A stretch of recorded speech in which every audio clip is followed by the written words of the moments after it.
And actually recently we're talking more again with Inbar in Beijing on updating this and expanding it. But take a look, it's on our website, Bambook, on the worldbamboo.net website. Again, our ambassadors are working hard too because we are part of the United Nations Global Compact, which means we're committed to the Sustainable Development Goals set out by the United Nations, and that's some activities that we continue to work on. Another part of the World Bamboo Organization is our dedication and our recognition of the people that came before us that have worked extremely hard to promote bamboo around the world.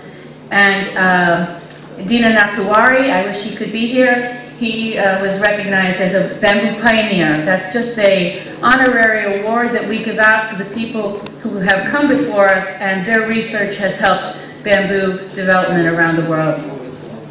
Every 3 years we organize a World Bamboo Congress. Like I said, we started in 1992, very loosely formed then as the International Bamboo Association, and we work with the government of Japan and the Japan Bamboo Society to have the 3rd International Bamboo Congress in Minamata, and since then we've gone on and keep going. Next year we will be, last year we were in Mexico, and that was the 11th World Bamboo Congress. We were in Jalapa. Some of you were there, so especially the Central American people and South American people that are here today in the audience. A big group from Mexico that are here for this workshop helped us pull off a wonderful congress in Jalapa, Mexico last August. And next year we will be in Taiwan for the 12th World Bamboo Congress that's being organized by the Taiwan Bamboo Society, and that will be probably in October of 2020. We are still working on the details of that, and so stay tuned. So the reason we're here is that these two gentlemen, Martin and Guillermo Mortera from Digma Trade, came up with the idea that we should do these more hands-on workshops, and I met them in Korea at the 10th World Bamboo Congress that was held in 2015. And so you have the opportunity to meet these gentlemen that are working so hard to make this workshop a success. They sponsored and organized the first World Bamboo Workshop that was held in Huatusco, Mexico, again where a great group of people came together to learn bamboo construction techniques, and we had a series of days with presentations and hands-on to create this structure on site at Bamboo Ver in Huatusco. The next year, we went to Peru, Tazpitia. World Bamboo Ambassador Tanya Saron, she's an architect from Lima. She said, let's do one in Peru. She got the sponsorships and put together the organization for that workshop in Peru, which was a huge success. And here we are in Manipur for the 3rd. And I have to say already, this is the largest audience we've had at a workshop. And I'll thank you again for coming, but I think you're all going to enjoy it very, very much. As I said earlier with my welcome, that we see bamboo as an alternative to timber. We promote planting bamboo, and this is something that, for me, I'm a horticulturist. My background is growing plants. I have a nursery management degree, and that's where I come from with bamboo. I learned about it as an extraordinary plant to grow. And when I learned about all the other aspects about bamboo, I became convinced that that's where I was just going to keep following, wherever bamboo took me. But we need to plant more bamboo. The world is eager for a new fiber, an alternative fuel, something different that's more sustainable than what the current practices have been the last few decades. And we're promoting bamboo. Lots of organizations like Inbar and others, we're promoting bamboo, but we're talking about processing and production and industry. But we really need to start realizing that we're going to run out of bamboo. We have to plant more bamboo. And you'll hear more about that from Dr. Barathi and others that are interested in bamboo propagation techniques, bamboo plantations. So it's really important that we promote the planting of bamboo.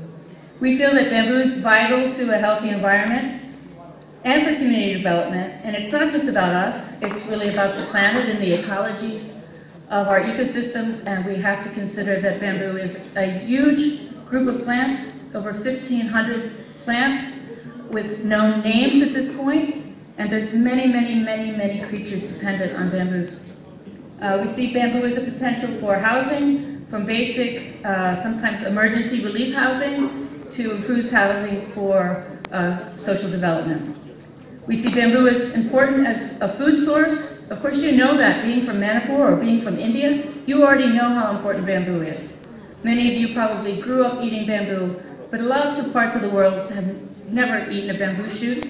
And it's got such great qualities, which you'll learn from others here speaking during this workshop, the nutritional, healthy benefits of bamboo. And that's something that the world needs, is more healthy food. So environmental potential, of course, we know with the potential of bamboo to mitigate climate change, for the storage of carbon, restoration of degraded lands, and erosion control, protection of watersheds. There's many applications in where simply planting bamboo can change a local environment and affect the climate. That sounds like a really big task, but think about just planting a tree for shade. Just planting one tree can change the environment over your head. So you can imagine that if we plant more bamboo, which we know now has so many other important reasons to be living on the planet, if we plant more bamboo, we're all going to be healthier. So for new products, as a renewable, sustainable alternative fiber, for fuels, composites, textiles, really just a modern material for all kinds of innovative products. So all the industrial potentials, you probably are aware of bamboo fabric for textiles, bamboo paper, alternative to plastics, bioplastics, and beyond. You're going to learn about this in the workshop these next couple days. So I don't think Nirmala is there, but there's Nirmala and Santosh, who you haven't probably even seen except at the registration table. They came to visit me in Boston, but without these two people, this event would not even happen. My sincere thanks. Guillermo, he was on the stage this morning, but Guillermo Mortero, who we lovingly refer to as Memo, was extremely important in this event. He did the website development along with Santosh and all the social media, and so we owe a lot to Memo. Now, just a brief thing to welcome you to Manipur, because for me, this is my first trip to Manipur. But it's, as every speaker this morning said, it's a country very rich in natural resources and abundant bamboo. And you see here on the right side of the slide, you can see the green areas indicated by forests. And we're in the middle there in Imphal, that open valley. But we've got bamboo all around us. There's some statistics here on the expansiveness of bamboo in Manipur, and some of the respected ministers spoke of this morning as well. And there's a publication by the National Bamboo Mission about the bamboo species of Manipur. And Nirmala, you mentioned 54 species, so there's a lot of natural distribution of bamboos and a large list of species of bamboos that are thriving here in Manipur. Some of them are some of the strongest bamboos really on the planet. The pure stance of Melicana is known, but most of it is in scattered patterns. I'm going to go quickly through this just so you can see a list. These are the native bamboos of Manipur. Some very, as I mentioned, some very important industrial, with industrial capacities. The bamboos highlighted in yellow. You see there's just a vast diversity of bamboos throughout Manipur. There's an abundant local supply. There's some small nurseries for young plants, which we need more of to plant more bamboo. There's a rich history in artisans and handicrafts for daily use.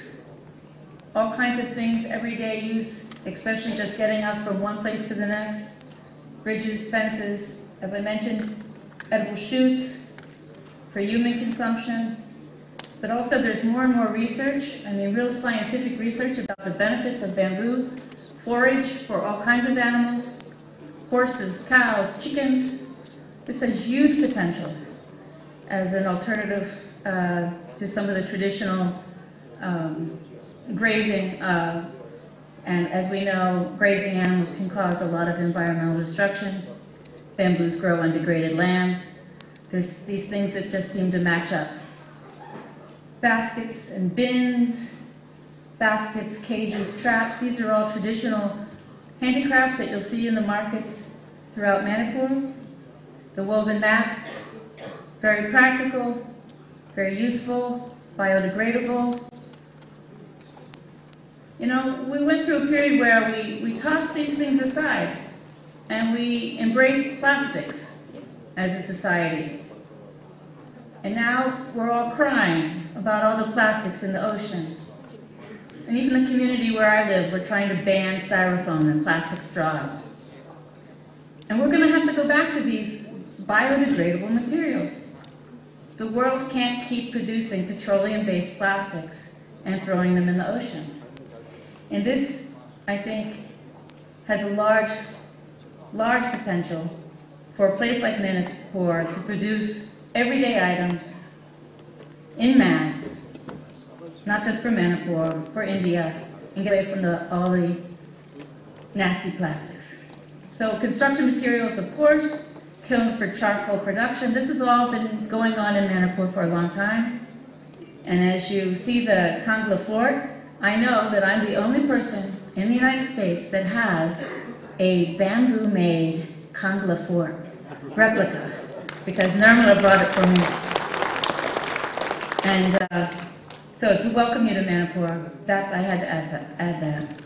But so I speak quickly because I'd rather listen to others, but this is my introduction to you and the exchange that the World Bamboo Organization can offer to all of you. So I, again, welcome you to Manipur and to the World Bamboo Workshop. Thank you.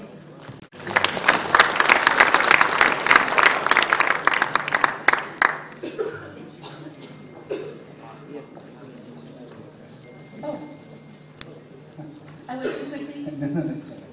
Well, ladies and gentlemen, a little bit of a change in the format of this conference. We would want somebody to chair the session, and then we would want all the speakers to come up over here, sit here. The reason is there may be many people around here who would want to share their opinions, ask questions, or whatever. So in order to bring that sense of liveliness and participatory discussion, I would like to invite Merlin Silit, research scientist, Institute of Plant Breeding from Philippines, to kindly chair this session. Let's give her a hand. We will have this every day, a chair, to moderate the proceedings.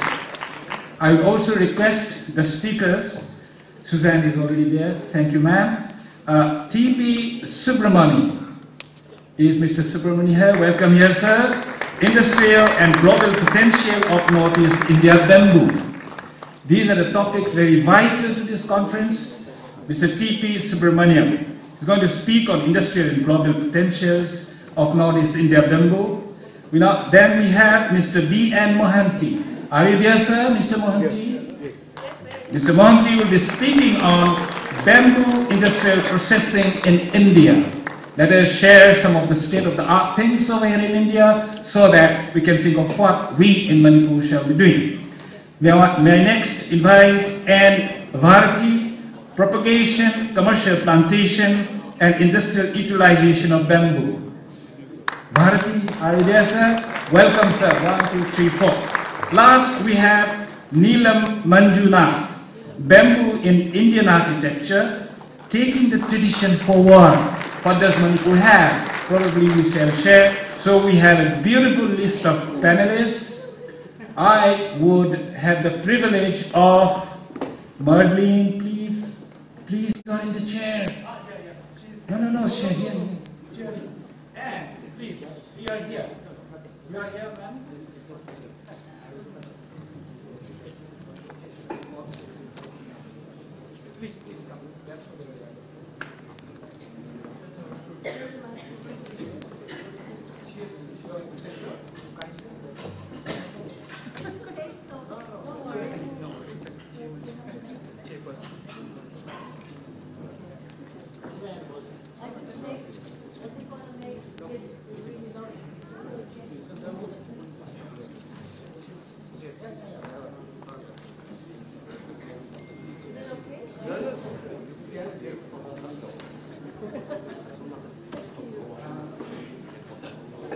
Then we have to report the proceedings Linda Thogdam and Mayan Lambam Shaolin, research scholars from the Department of Economics, Manipur University.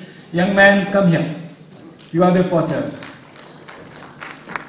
So ladies and gentlemen, I would then hand over this house to Merlin. It's yours, Merlin.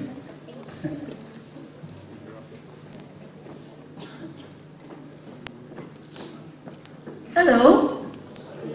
How are you? Hi. I just wish that I can make this session lively. So we just heard Susan. Thank you very much for that very good introduction. And now we will be hearing Dr. T.P. Subramani for the industrial and global potential of Northeast India bamboo. Thank you, sir.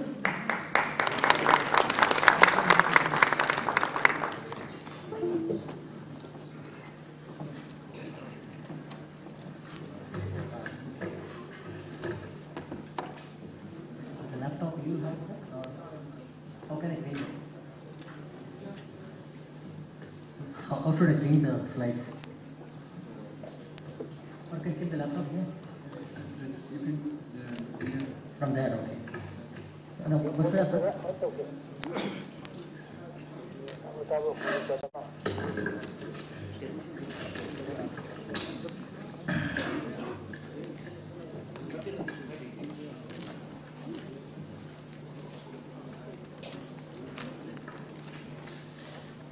Okay. Good afternoon, ladies and gentlemen.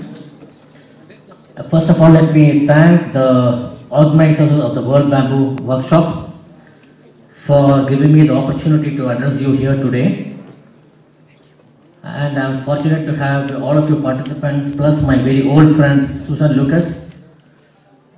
And I have been very frequently interacting with Nirmala Chichontam for the last few days. A lot of messages exchanged between us. And before I start my presentation, let me also announce to you, as Susan was also telling, that INBAR will soon be working on generating data on the who is who of the bamboo sector. That is, who is working in the bamboo sector and who are the producers, who are the farmers. A big, huge database. That's a big job actually. So we'll be starting that very soon. And we are working on the format. This we'll be sharing on the INBAR website and also as much as possible from our own database through emails to you all. So we would request you to promptly respond to that so that we will have a proper directory of the who is who of the bamboo and rattan sector.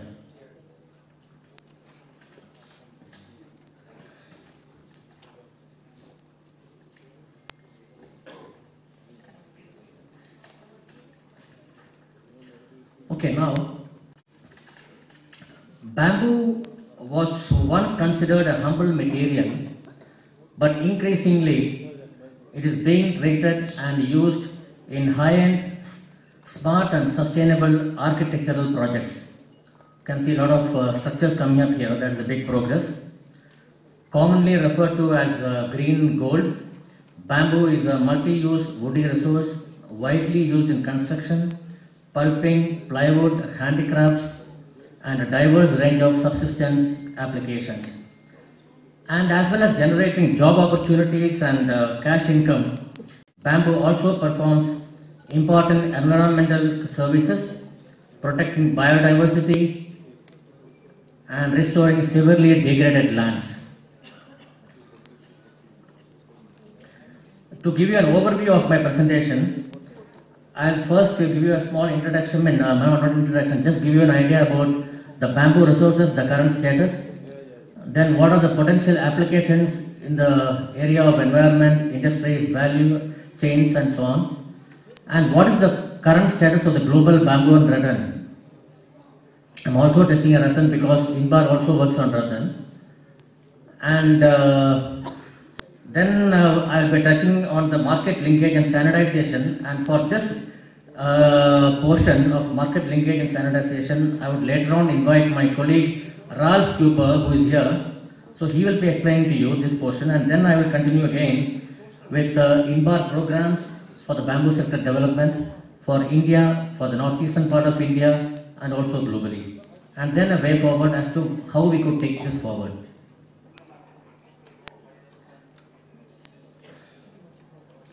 If you see the bamboo resources worldwide, as per the latest research by Inbar, which is the technical report 2017, which is titled The World Checklist of Bamboo and Rattan, globally there are over 1,600, to be precise 1,643 bamboo species in the world.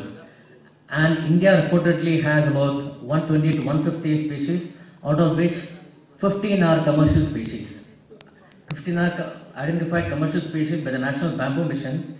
A few are like Bambusa bambus, Balkova, Bambusa nutans, Vulgaris, Julda, Dendrocalamus asper, Giganteus, Hamiltoni, and Melacona bassifera, which you have a lot in the northeast. So these are some of the very few commercial species of the bamboo. Now, what is so special about bamboo and the northeastern region? Bamboo forms an integral part of the ecosystem in the northeast. With, if you see here, the map, if you see here, the green part on the right hand side shows the spread of bamboo in the different states of the 8 states of the northeastern region. And this is a table of the bamboo species in the tropical, subtropical and the temperate zones. And reportedly, it is the keystone species. We have around 78 to 89 species in the northeastern region. And about 2/3 of the growing stock in India is in the northeast. That is about 60% plus. See, the government of India, along with various regional and the local stakeholders, has been trying to promote bamboo production, its value addition and trade in the region. So, if you see here, the market of bamboo and its products in the northeastern region is estimated to be around 62.5 billion Indian rupee, with the potential to grow up to 100 billion, with the rider that with value addition and further improvements. And also, like you said, the region has a huge potential. This is the international trade of various products, raw bamboos, bamboo shoots, charcoal, flooring and so on.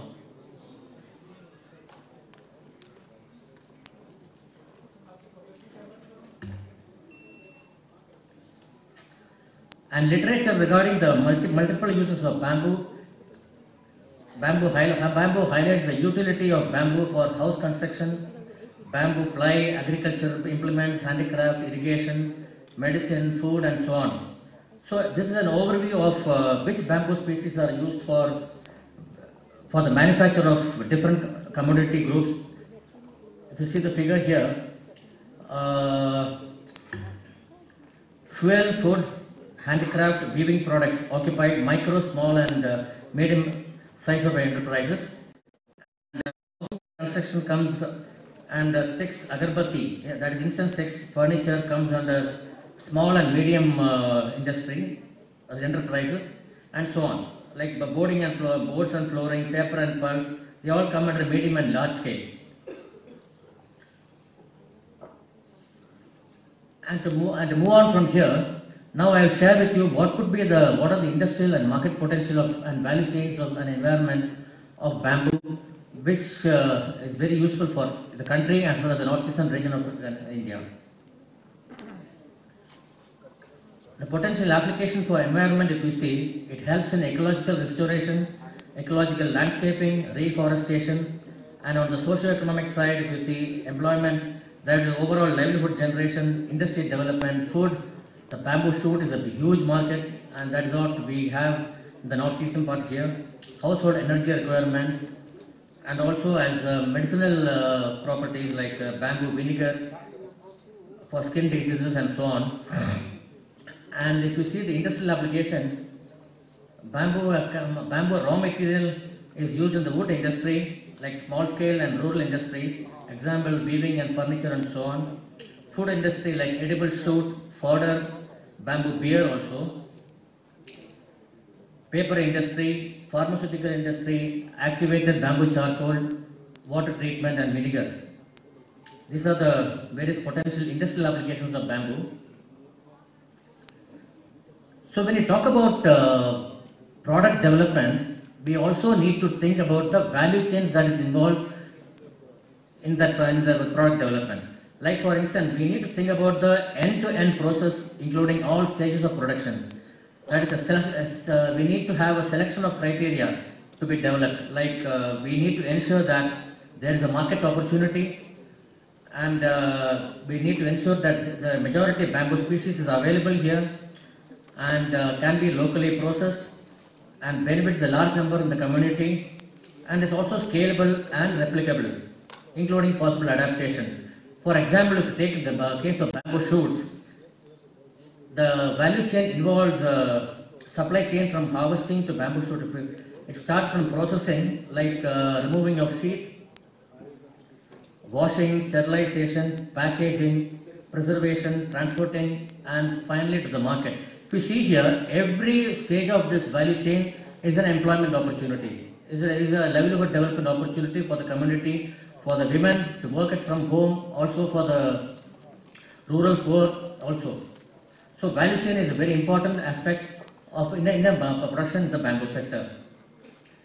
And this is the potential industrial areas which could be tapped into, like bamboo furniture with a focus on for offices, if you see the picture there, and for kitchen, and very importantly can be very much used for making school desks. This is the picture of one of the Imbar projects in Africa, in Ghana. And to quickly share with you, these are some high-end products like lumber, high-end sofas and bamboo flooring on the left-hand bottom. If I see the bamboo flooring there, this is a huge industry which could be developed with the right technology. And the next one is something on, some people who have visited China would have seen this. This is a new technology, that is bamboo winding technology made from bamboo. If you see the picture there are different sizes of bamboo drainages made out of bamboo, and they are also making bamboo trained compartments, which is in the research stage. Crash test and everything is going on now. This is the latest technology here. Next we will move towards the global trade of bamboo. So it's estimated that the global annual value is about $60 billion US. And the leading exporters, on the left hand side is the exporters and the right is the importers. China is leading with $1,162 million, followed by EU, then Indonesia and so on. India is not there in the first 15 countries here, if you see the list. At the same time, on the import side, if you see, EU is leading with $484 million, followed by USA, Japan, and India is on the 4th position in terms of import. In fact, Imbar, with all these potential, in spite of having the world's huge bamboo resources, India has not reached the right potential of trade development. That's what we need to work on throughout the country and also in the northeast. And these are the countries that import the material to India, starting from with China with $21 million, Vietnam with $10 million, Indonesia $1 million. So these are the various countries that import materials to India. And product-wise, we see engineered bamboo products is the biggest thing in demand, has 24% of the world market, followed by bamboo shoots, 20%. There's a huge potential for the Northeast India, bamboo shoots, followed by woven bamboo product and bamboo and rattan furniture seats and so on. So here I would like to invite my colleague Ralph Cooper for the next 2-3 slides to share with you some information and data on value of standardization and market linkages and the importance. Ralph?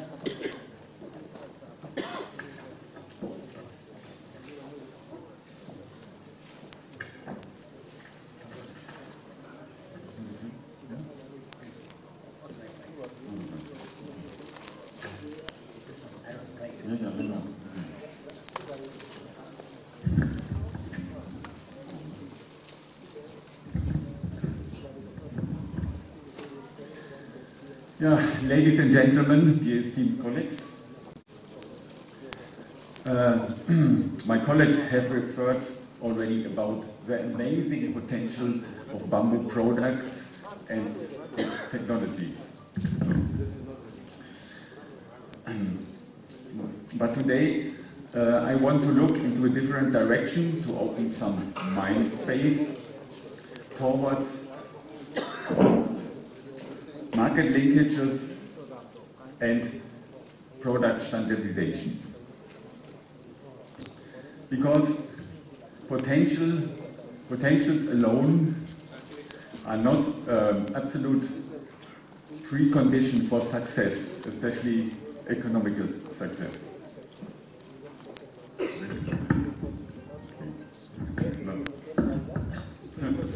Too small for me. To illustrate the challenge and the chances behind it, first some figures here. The domestic harvest 2016-2017 in India was about 14 million metric tons. The standing stock about 80 million metric tons, and the import of raw materials 29 million metric tons. This alone shows that there's a high potential, especially in domestic markets in India. But for bamboo raw materials, we see that there is a stronger market linkage from foreign countries. So the domestic market for bamboo in India is an estimated about 400 million US$, and the domestic market for bamboo in China is 8 times like that, 30 billion US$. But it shows that the domestic markets are very important, especially for the producer countries. The international markets for bamboo products are 1.1 billion US$.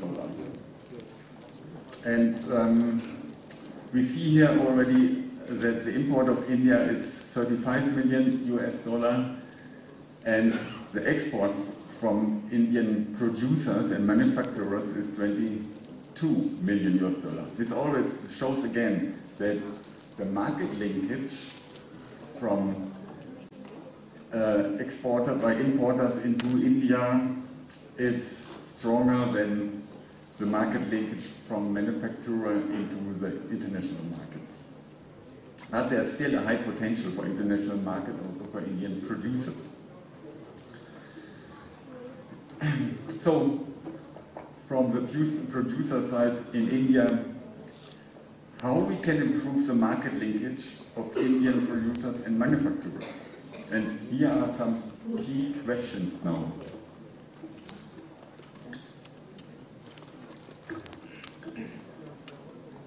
So, how to identify linkages?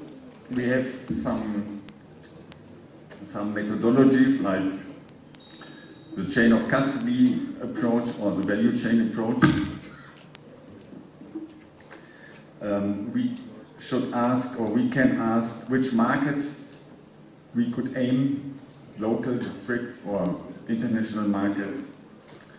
How are the contracts, conditions, farmer to cooperatives, farmer to exporters, how are the contracts made? and how are the conditions. The first reference we have to standardization procedures is how could we implement product specifications for our markets.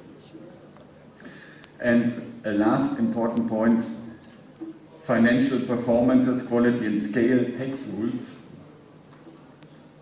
This touches non-production requirements. We have here already a reference to standardization and how it is important for a producer.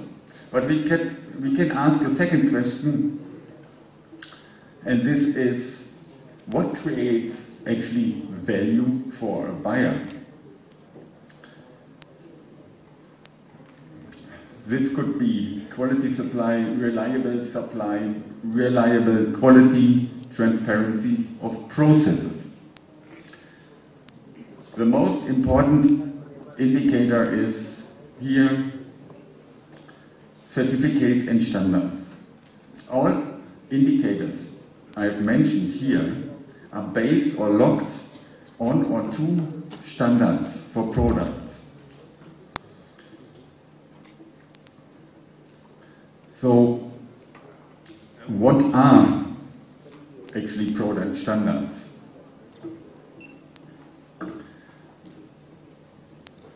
They are simply a set of rules describing the product and process specifications as to judge quality, content, extent, intent, quantity, capacity, and value, like diameter, wall thickness, or color. These specifications becoming a standard through documentation and compliance. It's very important. So, I ask here, what is the added value to prepare a set of rules, the documentation of specific measurements? Standards describe the specific value of a product and make this transparent for a user. By doing this, standards generate reliability and quality. The consumer, as well the manufacturer or the wholesaler, they all rely on quality of the products. Quality sells, and that is the reason why we have an amazing number of standards for products and processes in this world. But that's not the only added value to use product standards. Transparency about the quality opens trade borders and ensures the free movement of goods. Standard makes production processes more efficient and decrease costs.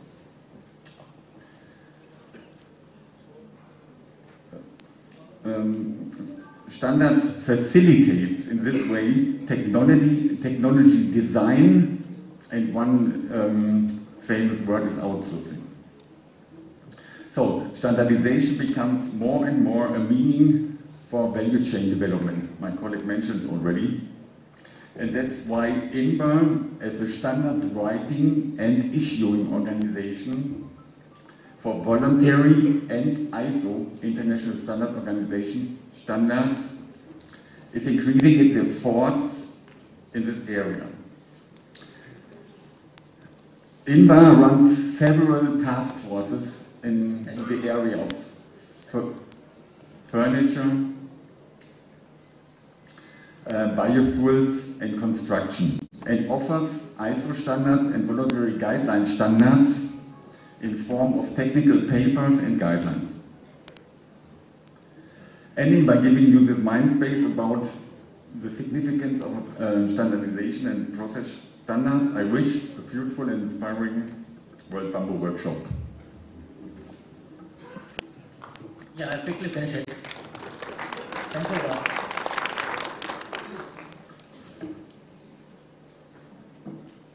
So I'll quickly finish it. INBAR works on the ground with member states, governments, member state governments to facilitate the introduction and strengthening of bamboo-friendly policies and national strategies.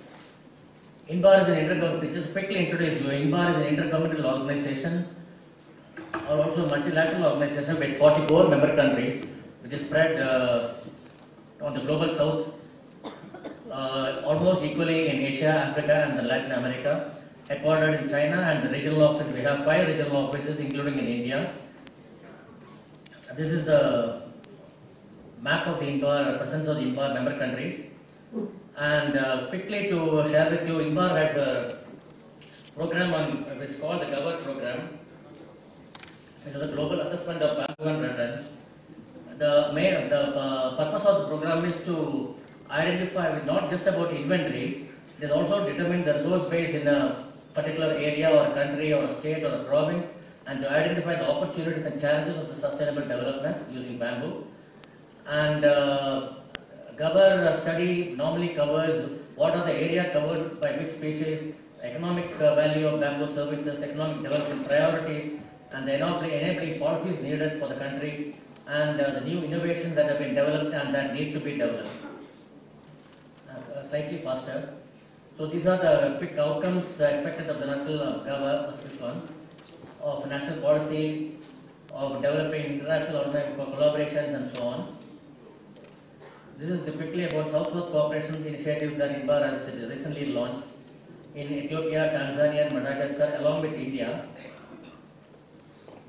This can be successfully adopted for development of India's bamboo sector. And these are as way forward, this final slide. We need to work towards institutional capacity building where information is available, new methodologies are available, technology transfers is available. Then developing a policy framework development to identify and develop need-based strategy and business development opportunities and sustainable land management and climate change strategies.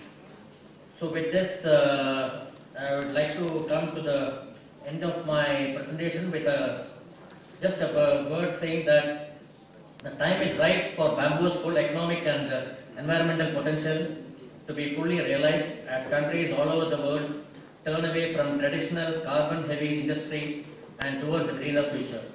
INBAR will continue to work with member states to facilitate policy change and pave the way for this transition. Thank you very much.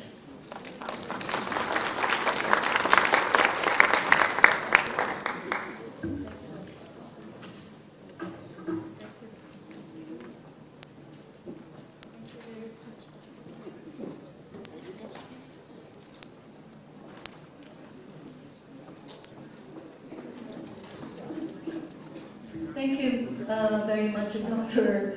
T.P. Subramani and Dr. Ralph Krupa.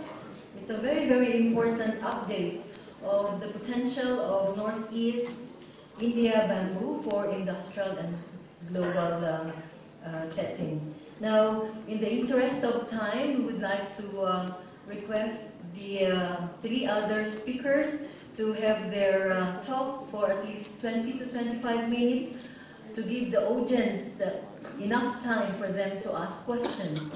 And if you don't have any more time, please have a little time or more time with the speakers outside the session later.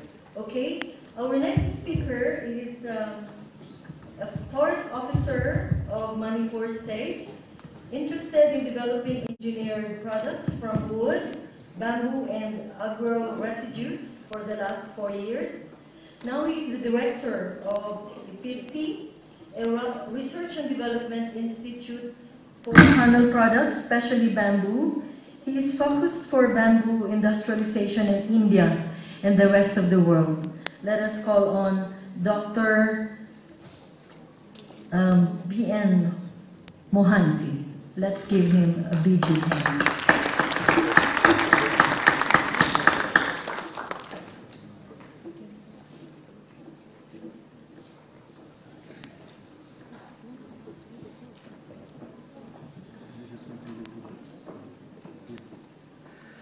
Good afternoon, everybody.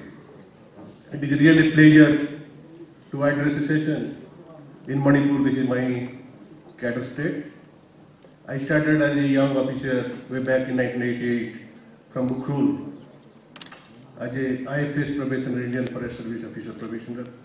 Now after more than 30 years I am here again, but from a different perspective, not for forest conservation or management, but for how to utilize the resources, bamboo resources of Manipur for the development of the economy of the state, the people of Manipur and the country as well. So this is my institute where I am working, Indian Plywood Industry Research and Training Institute, Bangalore. I am a director of that institute. There are about 30 scientists working for the development of products, research and development for the products out of plantation wood, out of bamboo, out of many agro residues. But my focus is on bamboo, and this is World Bamboo Workshop. Workshop means you have to work, hands-on exercise on machines, tools. I have brought from, on behalf of Government of India, Ministry of Donor, about Ministry of Northeastern Region, Development of Northeastern Region, about 21 machineries for you, how to industrialize bamboo, and there in the exhibition area in Hafta Kanjimu. Whenever you find time, please visit. There will be hands-on exercise on bamboo machineries, primary processing of bamboo. All these I will be discussing. Center also was given, and that is being produced at Barney Hut in Meghalaya by Impact Industries Limited. And in 2011 we started bamboo laminates or the tiles where we use strips, and that is being produced commercially in Nalalam in Kerala, in Kozhikode district. In 2014, of course we are not directly involved, but with our collaboration and with the support, bamboo timber factory has been established in Agartala, Tripura, which is the latest or 3G product, which is good for any type. It is a full replacement of wood, and look wise it is as keen, as good as teak timber. Here.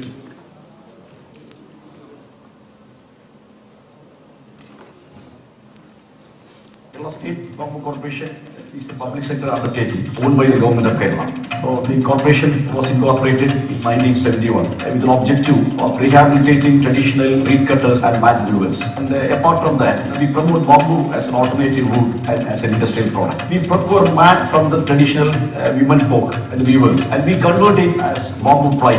Bamboo ply is an ISO certified marine grade plywood. We designed this product with the help of Imriti in 1980.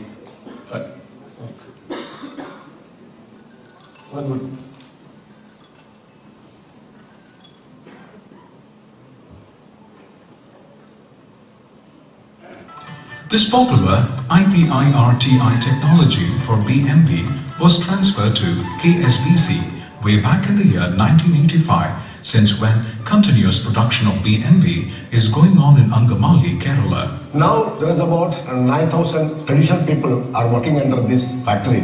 Nearly about 30,000 metric ton bamboo we are collecting reeds from the forest, and we are converting the bamboos to the bamboo mats and various other bamboo products.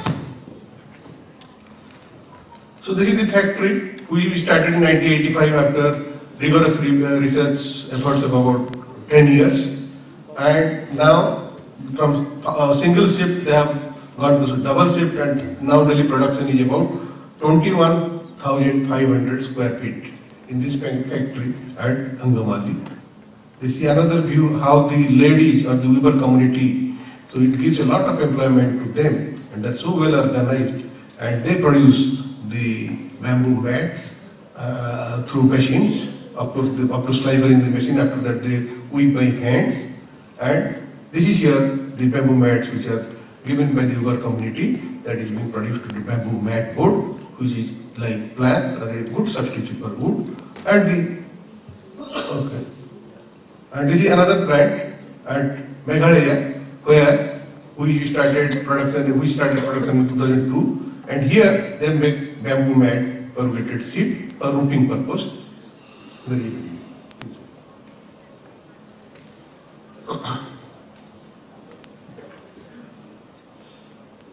were originally a timber-based business here in Meghalaya, and we started our business here since 1972. In the year 2000, we had diversified and started a new venture in the bamboo mat, corrugation technology, and also the bamboo partner technology.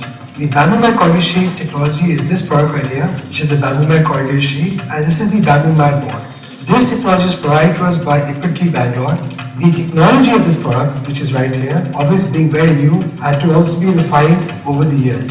And today, we can honestly say that this technology is marketable and also has been accepted by various government bodies in their projects and also by the private sector in India and even abroad as well.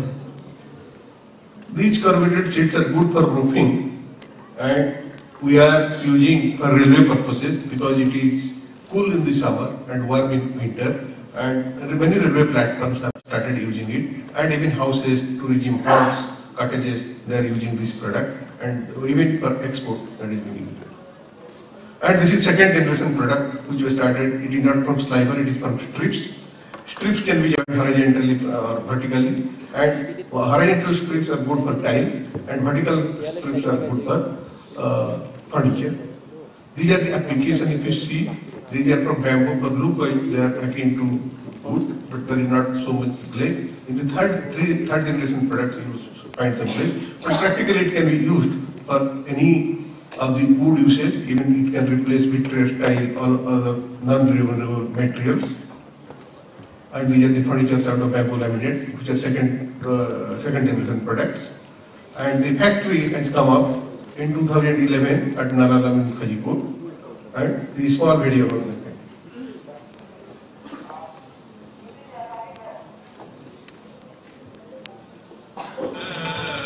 After success in BMB, the KSBC has expanded scope to manufacture high-tech bamboo flooring tiles from their factory at Nalalam, Kozhikode, along with bamboo furniture and other allied products.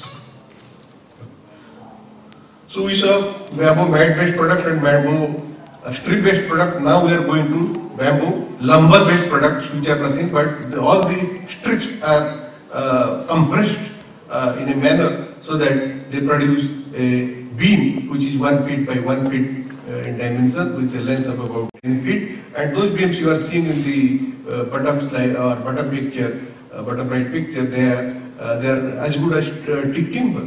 And the images I will show you how after finishing they look like. Oh, there is a video, then I will show the picture. You see also the video how it is, the factory is working in Tripura, Agartala. We are replicating the hardwood especially. You see, we are converting bamboo into timber, and our products texture and quality in comparable with our other hardwood products very much acceptable for everybody. So these are the plants which have come up during the last 30 years in Kerala, state of Kerala, and two states of northeastern region. One is Meghalaya, then Tripura, Agartala. And this is a view of the Agartala factory, where it is a modern factory with all the facilities and even for finishing and all. And they are going up to the level of furniture making, which are state of the art. Even those furnitures can be used in IKEA, Walmart, in all the big or the trendy stores in the country as well as across the world. And this is the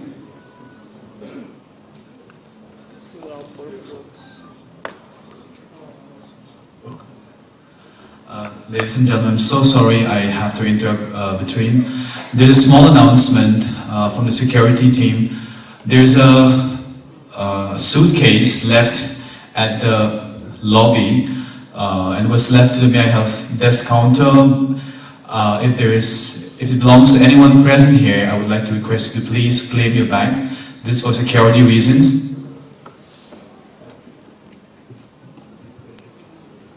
Okay, it's a black suitcase. It belongs to any one of you here. Please claim your bags. Yes, thank you very much. Okay, now that is so. Thank you. So this is the look of the third generation product, which is very glossy. Even cricket control board, when the chief minister's office and trendy buildings, they are using this product, which is third generation. Even China has gone one step ahead. They are making winding technology composite, but India is closely catching up so that we can make pipes out of bamboo winding technology. Even the wind turbine blades can be made out of bamboo slivers. So these are some of the utilitarian products out of bamboo lumber. So here I want to emphasize that we saw two states, Kerala and some of the states in Northeast, which are doing good in bamboo industrialization. But there is a difference the way Kerala is working and other states here are working. And what I want to emphasize, the value chain network which is established in Kerala, it is mind-boggling. There are the cutters, bamboo cutters, then next is weavers, then the company forest department. They are also integratedly involved that the value chain network is established as a result for the last 30 years, 35 years. It is doing wonders and it is producing in a sustainable manner. But that value chain network is not available as far as my knowledge goes in Tripura or in Meghalaya or other states.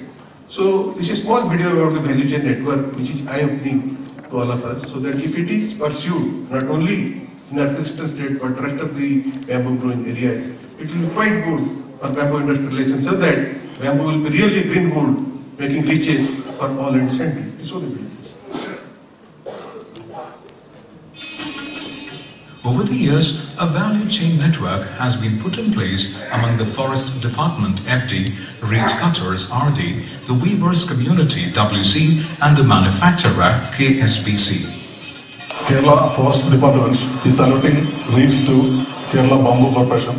The reeds are supplying free of cost, and in all the forest activities we are employing these people.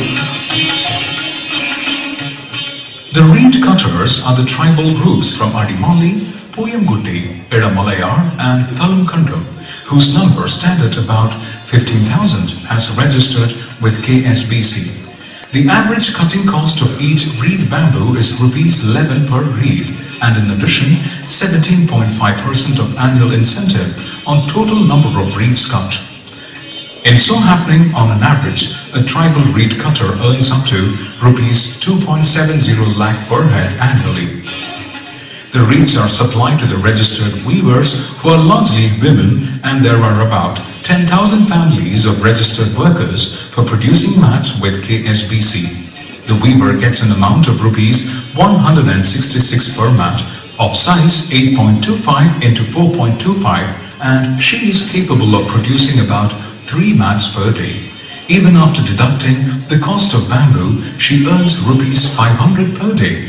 And with 220 man days per year, she can earn about Rs 1.10 lakh per piece. As a result, the mat production is going on sustainably for the continuous production of BMB from Angamali plant. This is mainly due to the well-established network of FD, RD, WC, KSBC mentioned above, which came out handy in addressing the poverty alleviation issues of rural folks long associated with nature and forests for their livelihood. This Kerala model, FD, RD, WC, KSBC of community mat weaving is a time-tested, all-weather and long-standing module for rural economic upliftment with the help of bamboo value addition technology. This needs to be emulated in bamboo-rich states of India, including other parts of the globe. So this is in short about the value chain network, which is very important. We may be having the resources, 65% of the bamboos, people are interested, everybody is interested, but unless we create these groups so that there will be cutting group, there will be processing group, there will be industrial processing group, then marketing. So unless it is established, we cannot see the light of the day. We cannot take bamboo to newer heights, for which we have organized an international conference exhibition at Bangalore just after this workshop. So all of you are invited, mainly the foreign participants, others, Indian participants can come and see anytime in Bangalore, but those who have come from South America or Africa or other parts of Asia, please do visit. We are ready to take you from Imphal to Bangalore. Please visit our facilities and the discussion there, so that it will be quite interesting for all of us. These are other advances like bamboo particle board and bamboo medium density fiber wood, which we are capable of, but that takes a huge investment like 200 crores or 500 crores of rupees investment, whereas what I showed you, they are in MSME, medium, small, micro level activities, where with 2 crores, maybe 5 crores or 20 crores you can set up the factories, but these what I am showing, they are very highly automated and about 200, 300 crores investment is necessary. Another sector called bamboo housing, there are two technologies, one with our engineered products on the left side, the right side it is a Iperitti Trada technology with the use of bamboo as well as cement, and both are quite successful.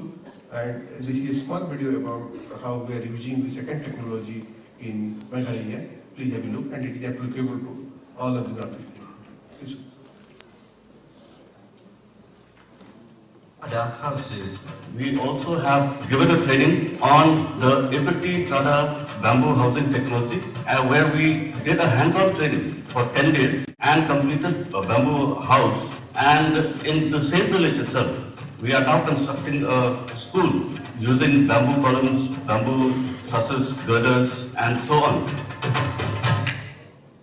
That is your bamboo housing, and it is quite cheap in comparison to the traditional brick and cement constructions, whereas that is about more than 4,000 per square feet. With bamboo, we can make as less as 1,000 or even 2,000 square feet, depending upon the type of house they are making. They are the cost comparison about bamboo and non-bamboo components or bamboo and non-bamboo products, and they are quite competitive. But at the moment, because the value chain is not well established, bamboo is is selling at a premium, whereas the others they are producing in mass, like asbestos, CGI sheets, or even bitter tile. Otherwise, if we do it mass scale and establish value chain, I think bamboo can be cheaper than the traditional ongoing products which are available in the market now. These are some of the future areas we have identified, like bamboo-oriented strand board, bamboo sleek board, and plastic composite, but they are in the labs. They have not come out to the factories or industries. So I'll conclude with this, that bamboo is eco-friendly, cost-effective, easy to adapt, durable, high in finish, and as a green product, its demand is growing day by day, and it can be a good substitute for traditional wood and all the non-renewable items like steel, aluminium, or even glass. All those bamboo will be a very good substitute for all those items. And it has a tremendous capacity to uplift the economy, like places like Northeast, all states, because we are sitting over a gold mine of bamboo, but we are utilizing it very less. So bamboo is the solution, but it has to be tried in the right manner for industry. We are there in Iperitti, but the value chain and other things as you discussed, if we can establish it, the state government, state bamboo missions can develop it, it can be very good for the people of the state as well as the country. There is finally one small video to end up.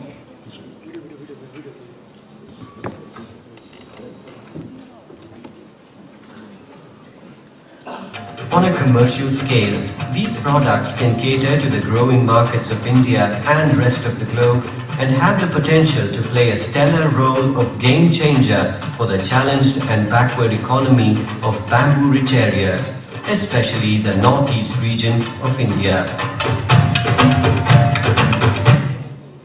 Thank you everybody. Thank you, wonderful. Thank you, Dr. Mohanty. I cannot say stop because the video is really very good. I thought you can have it at 20, but it's really not good. Anyway, thank you very much, Dr. Mohanty. Now let's go on to the next speaker, the founder director of GrowMore Biotech Limited, agricultural scientist working in bamboo sector for 15 years, developed high-yielding clones in many species, standardized cultivation of bamboo as field crop. Scale. Developed energy projects from bamboo electricity, bamboo ethanol, bamboo engineering, bamboo oil, and activated charcoal. And also exporting tissue culture bamboo plant for the past 10 years to over 15 different countries in the world. Ladies and gentlemen, Dr. Namvi Barathi, speaking on propagation, commercial plantation, and industrialization, utilization of bamboo. Sir? Yeah. Can you just show me?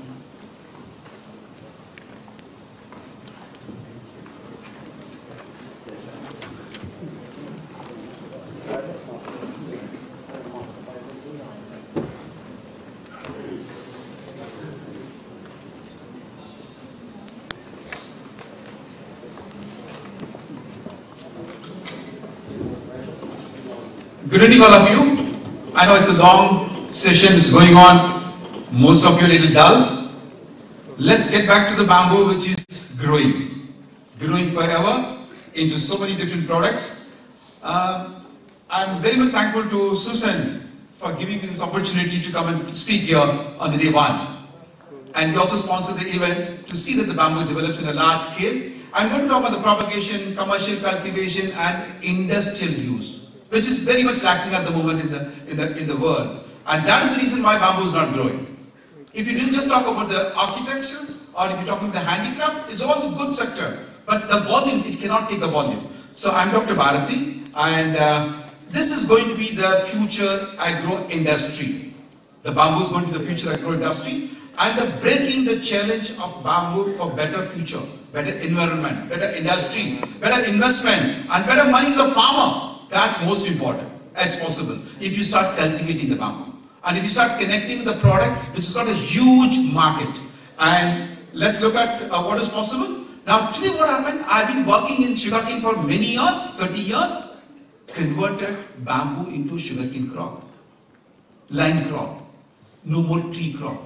Plant them on the line, do the breeding work, select the right clone, and don't keep it in the forest. That's the secret for the bamboo. Today, bamboo in the forest, why?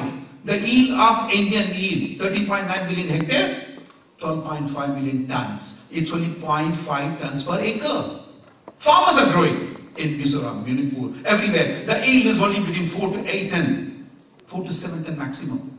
But I brought in a precision farming like banana, sugarcane, and that's able to give this precision farming bamboo 40 tons per acre. 40 tons per acre, you can do anything in the world with the bamboo. You can burn it. You can do any product at an economically sustainable cost to the industry and to the farmer. That's the change I brought in the last 15 years of work. I've been doing myself, and this is what the breaking the challenge the bamboo for better future. I know this is the right topic. WPO has taken it up, and this is the breakthrough for bamboo.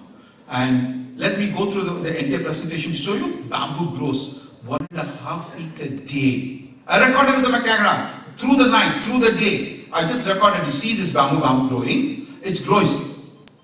The clock starts in the evening, 6 o'clock. It goes to the night. Bamboo is growing. The red line is the place where it started growing.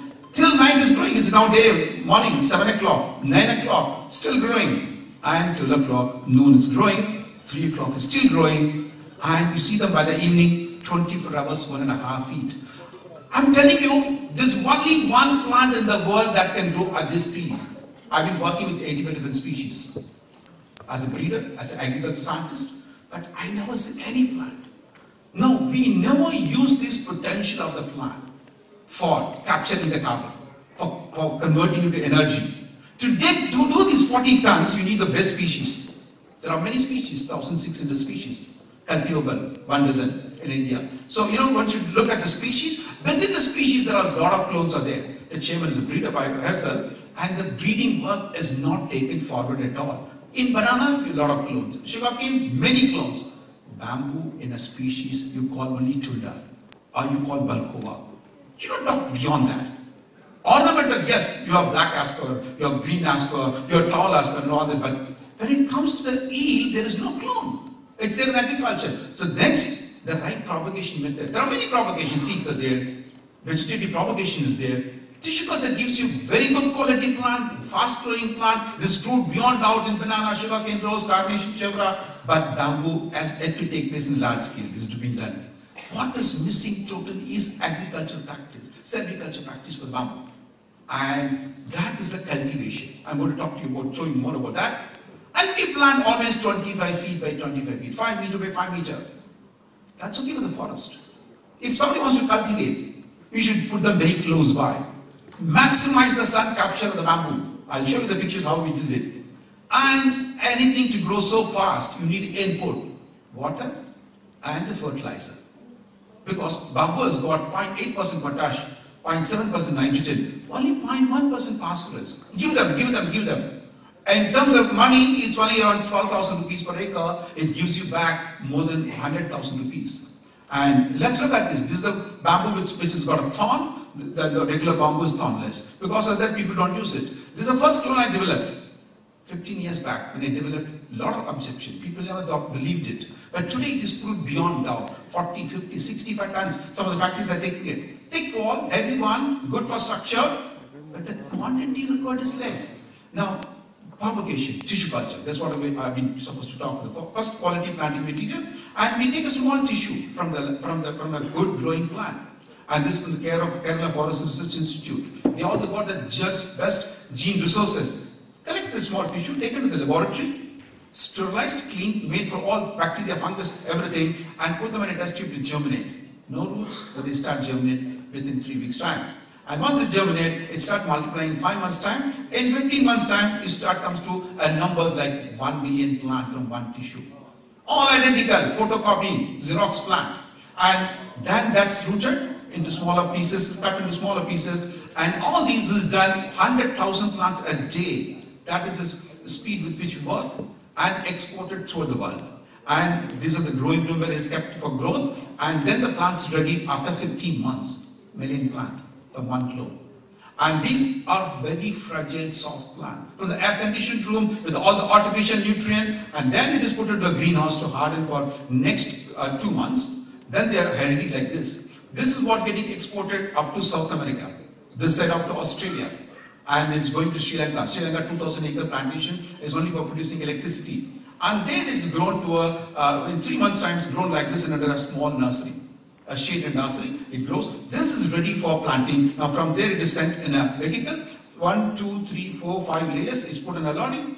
A truck takes at least 50,000 plant and it's transported across. Now this is being done for many species, not only one, the Balkova, or this is for the Tulda, it's for Newtons, there are many species, Toxy. Since the chairperson has said, limited time, I'm just going to show you the species, Hamiltoni, Oliverite, Brandisi, Latiforus, excellent bamboo for construction. Now, next I'm going to talk on the agriculture practice. Once the propagation over, agriculture practice and the plantation. Normally plants are not planted so close by. It's 8 feet by 12 feet by 8 feet by 12 feet rows. 4 feet between the plants. Very high density. Today we have high density mango, high density banana, but we don't have bamboo. I just copied all this knowledge. Since I'm doctorate in agriculture 30 years back, copied it to bamboo, and bamboo is working very well. 1,000 plants per acre. Your harvest is ready in 2.5 years' time. You don't need to wait for 5-6 years. And 40 tons is a minimum.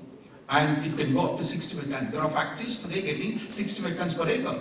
This is one of the sugar factory planted in 2010. And you look at the plant. In 12 months' time, this is the growth they got in. The managers who are visiting there, I just superimposed the person to see what is the height of the plant. 1 time, 2 times, 3 times, and above. More than 20 feet. Let's see like how they did the work. Land is flying. Lines are marked for 10 feet, 8 feet, 12 feet, 8 feet, 12 feet lines are marked, and the trenches are made. No more pit planting. Every one of us, no, only planting tree by pit. No. For one bamboo to grow, it's a rhizomatous plant, it's a fibrous root system. You need to make a trenches, and trenches should be filled with organic manure.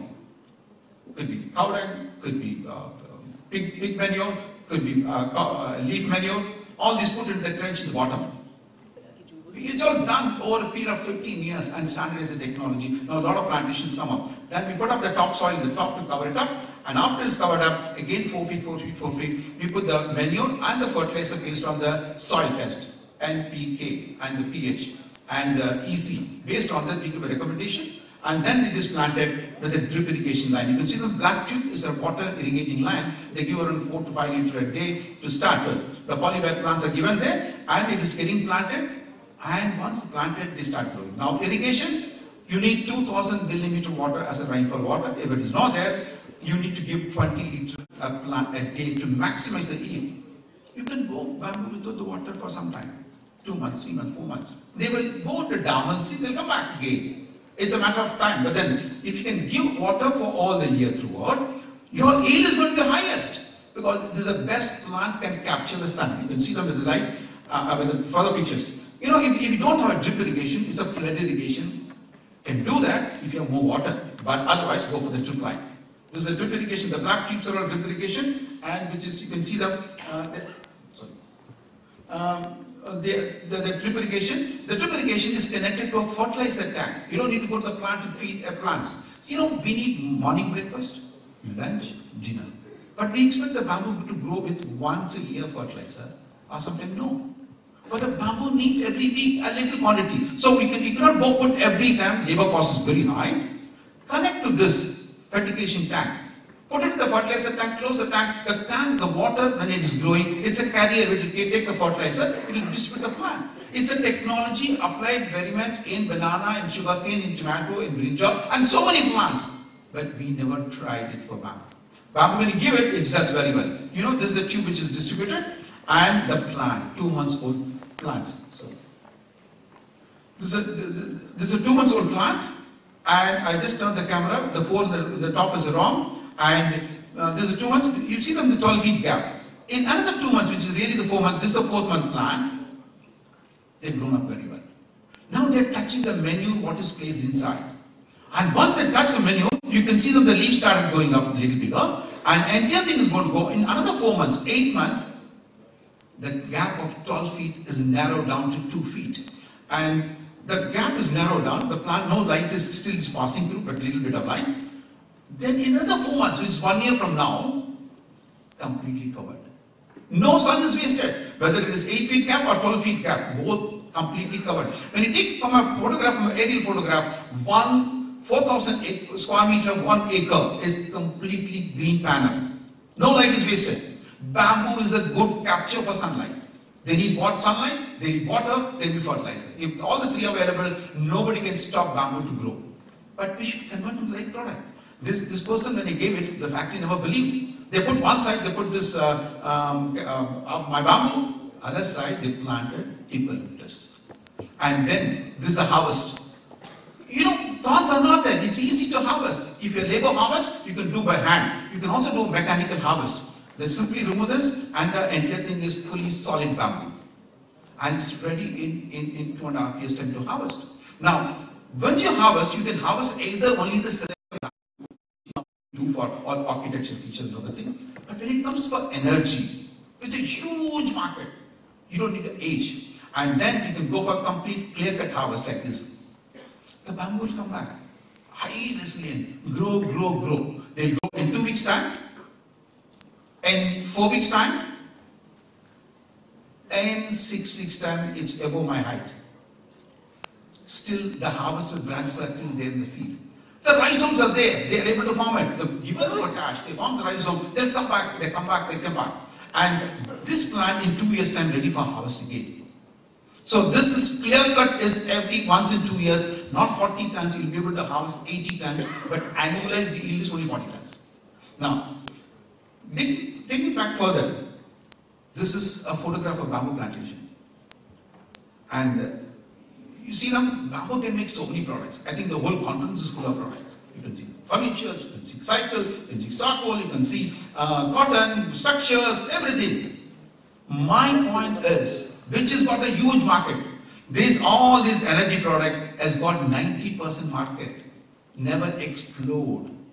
We never made ethanol out of that. We never made electricity. We import coal. India is importing 200 million tons of coal. Almost 1 million acre of bamboo is needed if you want to replace that. At the same cost. The money will go to the farmer. Today it's going to Australian mine, it's going to Indonesian mine, it's going to South African mine. We can give it to our own farmer. So that's possible provided if you have thick, wall, fast-growing bamboo with the right knowledge to grow them. Let's look at, I'm looking at switching over energy from the fossil fuel. Huge untapped market. Today, this is the energy plantation of bamboo. And that can convert them into either electricity or you can replace a coal. We can make biofuel, diesel. Shell has got a technology in India and abroad. You can convert 4 kilos of bamboo into 1 liter diesel. and at a cost, 30% of the cost. Ethanol, bioethanol, there's a factory coming up in Assam now. And bio-CNG is already running. Tripura, I'm very happy, Minister announced that they're going to put up a unit here itself. Bio-CNG. 4 kilos of bamboo will give 1 kg of gas. 1 acre of bamboo can give you easily 5,000 kg of gas. What you need is 300 acres of bamboo. One bunk can run completely on that. And let's look at, this is the challenge. This is what I'm saying. Breaking the challenge of bamboo for the better future is through energy. Energy is a huge, biggest market. And they have 4,000 kilocalorie energy bamboo. And the best part is they have ash content of only 1 to 2%. That is a catch. Today you get agriculture waste. Paddy husk is available, 20% ash. Paddy straw, 20% ash. This is only 1 to 2% ash. And it's regenerate. So what you need is bamboo, only 200 acres to make electricity. And at what cost? 1 kg bamboo can produce 1 kilowatt current. And at a cost of 2.5 rupees. The government is buying at 5 rupees 50 paise today. At 100% margin, you get in no project in the world, you get 100% margin. And this renewable energy we are talking about. And today, Sri Lanka is putting up 10 megawatt project at bamboo from India, technology from India. The investors from India is producing there. Now, cogeneration, there are a lot of sugar mills are there. They run only for 6 months. 6 months is closed down because no fuel is available. Bamboo can be grown like sugar cane. Current status is 220 million megawatt hours is available, and we can convert them into 90% into 18 million tons, and for which we need only 0.5 million acre of bamboo. Very easy to achieve. Every factory, they put only around 2,000 acres of bamboo. They will be able to run for next 6 months. But they have 20,000 acres of sugarcane to run for about 6 months. Similarly, ethanol. Ethanol is available from bamboo, and that will be converted into fuel in a matter of 1 week's time. And its 4 kg bamboo makes 1.2 liters of ethanol, because 65% of bamboo is cellulose. And you don't need to wait for 3 years, 4 years, 5 years. 6 months old bamboo is sufficient for ethanol, because maximum cellulose. By 1 year, 2 years, your cellulose content comes from pectin is going up. But we never harvest bamboo. Except for the shoots, we harvest within 2 weeks, 3 weeks. We don't harvest it. So the cycle of harvest, planting system, everything is different for ethanol when it comes to this. And 1 acre can produce 10,000 liters ethanol. I mean, this number may not make difference to you. If you look at if you look at sugar cane, it's giving only 450 liters. Now the next one, which Manipur is going to do now, CNG gas. CNG gas is done. This is a plant already in Pune, where they're using this bamboo to convert into CNG gas.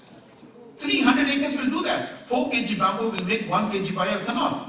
And what you need is 1 acre can give 4,000 kg. And this in front of that, they have the bunk.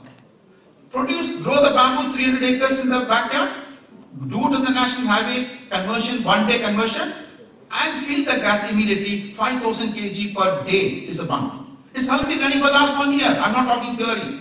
It's all happening, but it has to get replicated. I'm very happy your government has come forward and they're going to do the first unit in Manipur where you have bamboo, abundant bamboo. Bamboo does not have oil, but bamboo gas can be converted catalytically into oil. Jatropha, we grow jatropha. When you grow jatropha, we are getting around 450 liters of oil per acre.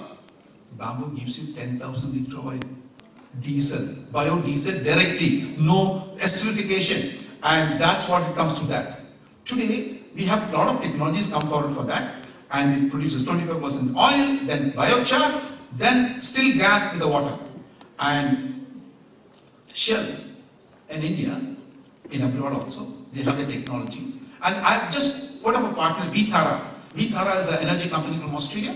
They're going to jointly do a project here in India where they'll use 25,000 tons a day to digest this. The technology is called IH2. A diesel is going to be produced, and there's a team which they developed the technology. And this is the 5-ton capacity plant already running in Bangalore. And we're talking about 25 tons a day capacity coming up in Madhya Pradesh with the help of the government. And that can break ton, liters and liters, barrels of oil with Indian bamboo, native bamboo. You don't need to go to import oil. And at a cost half the price. And this is what the technology is called, biodiesel. And today, we are working on a future technology. Another 6 months, I'll announce hydrogen. Hydrogen fuel cell. Today, a hydrogen fuel cell gives the least emission. The emission is water, H2O. And that fuel feed is a hydrogen which is captured with the bamboo when it's growing. And that is what we are going to do. That is the breaking technology of bamboo for the better future. These are all, market is endless, huge quantity. Farmers will get benefited. Coal. I told you coal, we are importing a lot of coal. And the coal can be very easily replaced with bamboo. Bamboo has got the same level of energy. If you convert bamboo into charcoal, it has got 6,000 kilocalorie. The coal is only 4,000 kilocalorie.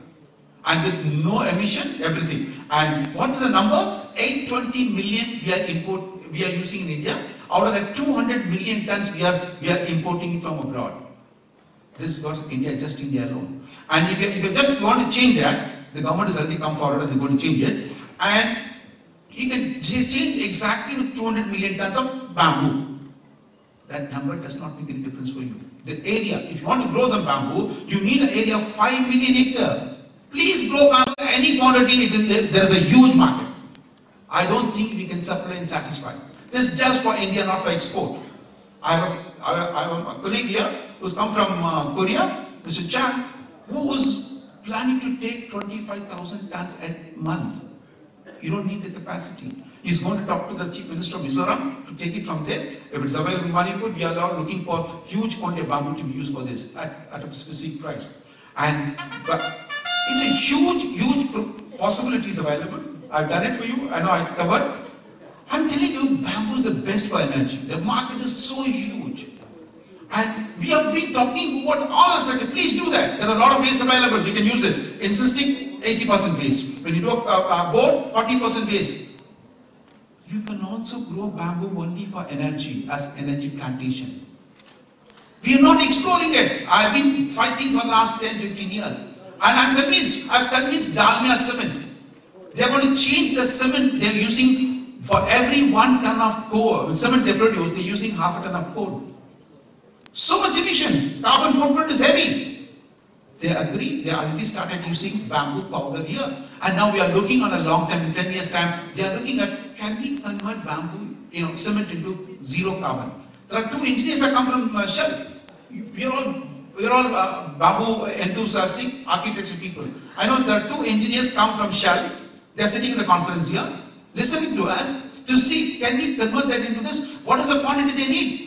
2 lakh acres of bamboo, 200,000 acres of bamboo. Every day they need it. And this is one factory. There are 15 such companies are there in India. Go abroad, there's so much. So bamboo has got huge potential, and we should take it. And this is what, again I'm saying, breaking the changes for bamboo for better future. Please, let's accept this. I sincerely thanks again the organizer for giving me such a wonderful opportunity, and I look forward to see that the bamboo become one of the common man crop in India and abroad everywhere. Thank you very much. Thank you, Dr. Bharati, and thank you for the exact 30 minutes time that you have given to your talk. Our last speaker is the founder and managing trustee of the Center for Green Building Materials and Technology, actively involved in the research and development and application of innovative building materials and technologies. She has won several national and international awards. Some are the World Architecture Community Award, the LaForge Innovation Award, Arcacia Gold Medal, Rethinking the Future Award, and she's nominated for the Aga Khan Award. And of course, the most important, the World Bamboo Ambassador Award. Without much ado, our last speaker, Architect Neelam Manjunath, in practice for 31 years, and a bamboo architect for 20 years.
Hello everyone, by the time they fix it up,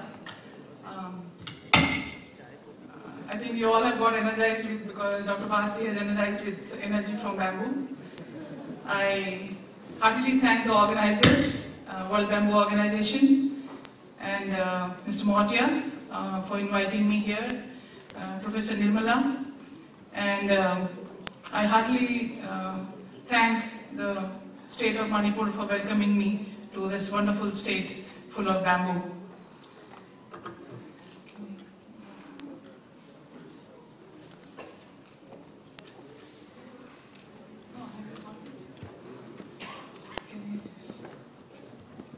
Yeah, thanks.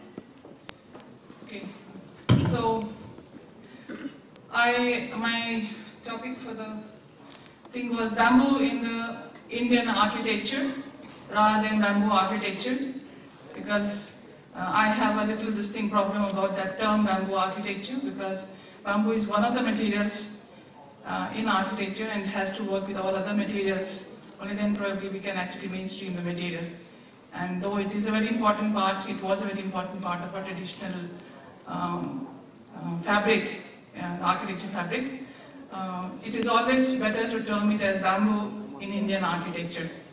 And I will be speaking, I have my whole presentation in approximately 4 parts, which is starting with the traditional value of bamboo in our traditional architecture, and how in different climatic conditions, how there are different typologies that we have in this country. And then we had last year, we were trying to evaluate how to mainstream bamboo, because that is one of the main problems we architects face, because there's an acceptance of bamboo in the architecture field, in the building field is very, very less. So we did a global survey. I will be sharing you with that survey with you. And then I will be showing some of my key projects. And then in the end, we have a video of one of our latest projects that we are doing, a 4-minute video in the end. So we'll just quickly start with our presentation. Bamboo is a traditional material in the tropical, subtropical and the subtemperate part of the world, and as we are all aware, bamboo is a very important part of our lives, more so for the housing. And in our part of the world, bamboo was primarily used as a material, as a structural material for housing. It gave us beams, it gave us columns in different parts. And we have a very rich and diverse tradition of bamboo buildings with various indigenous technologies. Now, the only problem is how the whole paper talks about is how do these alternate building technologies can be mainstreamed unless until we have a value addition, or we understand the value that if we are going to replace something like factory produced cement and steel and things like that, can we also give the durability factor and also the other factors of comfort and things like that with the materials like bamboo and mud. Only then people will be actually ready to replace the materials, other materials with this, because some time ago, of course, cement was an alternative material and bamboo and mud and all these were the mainstream material. Even now, in many parts of the world, it is still so. And how do we again, change it back? So this slide actually shows you what is in the bottom part is when we say bamboo and mud, that's the kind of a shack that comes to people's mind. On the top right is Simon Villages in 2000 Expo Hanover. He did that pavilion about 19 years ago, at the turn of the century, turn of the millennium actually. And what you see on the bottom right is my office, which is the last project that I will be showing. Now these are the different kinds of traditional usage of bamboo in the architecture in India. We have five different climatic zones. But the typology of bamboo buildings in India, it probably would be more than 100, 150 of them. So why it is so is that in the industrial world, we think that we have taken up one technology and one technology fits, one solution fits all. Whether it is New York, whether it's India, whether it's Bangalore, or whether it is Northeast, we think that we have got one solution and it will fit all. But when you are working with natural building materials, it is not so. We have to be more sensitive towards the material as to how to deal with it. And these traditional solutions that have been found by people who had access to only the materials around them, the communications and the transportation were not so much available, they have tried to solve their own problems of climatic comfort and things like that. And so these indigenous technologies are really time tested. Now, what I just want to differentiate between the two is like something you test in a lab and it gets tested and you have a scientific result. It's called knowledge. But there is something which is tested for thousands of years in live conditions, in live climate, that's called wisdom. And that comes by experience. Knowledge might fail, but wisdom will not. So what we need to do at the moment right now is to combine the two. Combine the wisdom that we have gained through our traditional buildings and combine that with the scientific knowledge of the industries and of the fields or of the laboratories, and then come up with something new. So as you can see, some of these are from different parts of the Northeast. This is Assam House, Naga House. This is from the heartland of India. This is Madhya Pradesh, Gujarat. And then we have down south from Kerala, you have this part, and we also have from the Port Blair. So there are different kind of topologies with different kind of species of bamboo in different parts of the country, in one country itself. And the left one is again from Nagaland, and some of them are from Assam. The one on the right, what you see at the bottom, is a house from Bangalore, more than 200 years old. And if you can see bamboo in the roofing there, combined with teak wood, which is a hardwood, considered a hardwood. But bamboo is also surviving for 200 years, it has not been changed. It has a limestone slab over it, and the house is in use, active use at the moment, 200 years old. So when you talk about bamboo being absolutely temporary and things like that for a building, we really have to think about the different construction systems that needs to be used to make it permanent in the long run.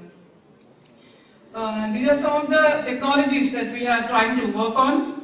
The prefabricated bamboo houses, prefabricated bamboo wall panels, which could be one new industry for multi-story buildings. Prefab houses, bamboo construction systems with bamboo reinforced concrete, fiber reinforced concrete, which is like you can have an RMC instead of the plastic fibers which are used for minimizing the cracks in the plaster and other things, and also in the concrete. We could actually be using bamboo fiber, which is also very, very strong.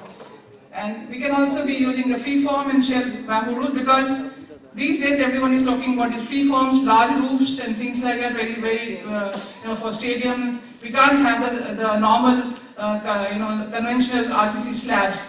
So shell roofs are the new norm, and bamboo seems to be one of the materials which actually could be practically used in this kind of forms. And also compressed blocks with bamboo and paper waste. This is some of the products that I have also tried to work it on in my different buildings. And I will go to the acceptability that I was talking about. This is a global survey that we did last year with support from World Bamboo Organization and ARC Dairy. And I will just quickly go to the results directly in this. We did the whole survey about why it should be done, and we had published it globally. And we got a lot of results. These are the kind of steps that we took. We had the responses, and this is the formulation of the global survey. And responses received was like, these are the kind of things, maybe because some of the platforms did not allow this to be in other countries. Most of the thing was from Asian region, but still we had quite a bit of results which came out of this. If this I can actually, I think it will take a lot of time if I go through this, but you can see here different kinds of results. We still need to do a lot of work. People still do not take bamboo, they are not taught bamboo, in the colleges. We are trying to do a lot of work, but there are different areas where advocacy, skill development. And why I am showing this here is that we have done, this is a very structured kind of a survey that we have done to come up with something, action pointers based on this survey under these kind of, heads. And we want to just show as to, in this platform, because it's an international platform with all kinds of people here, we want to show that we all need to work together. We all need to work together this is the kind of thing we have to really have a systemic plan, right, from like World Bamboo Organization, INVAR, to something like absolutely at the block level in our districts, in our state and in our cities. We really need to connect them vertically to be able to, so this is like I have tried to put it out in kind of global, national and this platforms, how we can actually create in the ministries and all that, the advocacy time, marketing, and we have in the industry how we are supposed to be going about it and which organizations would actually be working on it. Academics, how do we actually get into academics worldwide? Research and development in the which is like supposed to be industry based and more informed by the industry rather than only research based, which actually remains only in the and these are the immediate action plans that I have here, which I can share with people, and this could be the need to be tackled is from various fronts, and they are very much linked to each other. We cannot be actually working, in isolation at any level. And these programs, actually, they all, and I would be very happy to be connecting, CGBMT would be very happy if anyone wants to be a part of the program, and we would like to work together with any other organization to be starting this program. Now this is like something, a result I have got, now I have to really start working on it. So this was one part. This is again this thing. I would now go to some of the projects that we have done. Yeah. This is the Bamboo Museum in Palampur, and this was done in 2006. This was also to showcase the bamboo products. So I'm just showing some of the key projects which actually have been in the public sector, in the public realm. And this was done with SD Sharma and Associates. They had given the space requirements, and we have done this thing, and this is in Palampur in Himachal Pradesh. And just some time back also, it is really working very well. These are the interiors of the building here. This is my own house of 5 elements. This is the actual building. This is completely made with stone, mud and bamboo. There are 3 materials which you get anywhere in the world, and not in the world, I mean in this part of the world. So we get bamboo most of the time. In case it is not bamboo, we generally do it with local, timber. But this is completely from the mud, from the site itself. We have excavated the earth and we have done it. And on the basement is made from stone. The ground floor is mud and bamboo. And the first floor is 70% bamboo and 30% mud, with just about, just cement and steel just to bind the things together. So what I was trying to show in these buildings to the world, mud and bamboo need not be a shack. It can be a very upmarket building. For your information, it can be very large spans. You see here, I don't have a pointer here, this column on the right side is taking a load of 30 feet asymmetric loading on a single bamboo.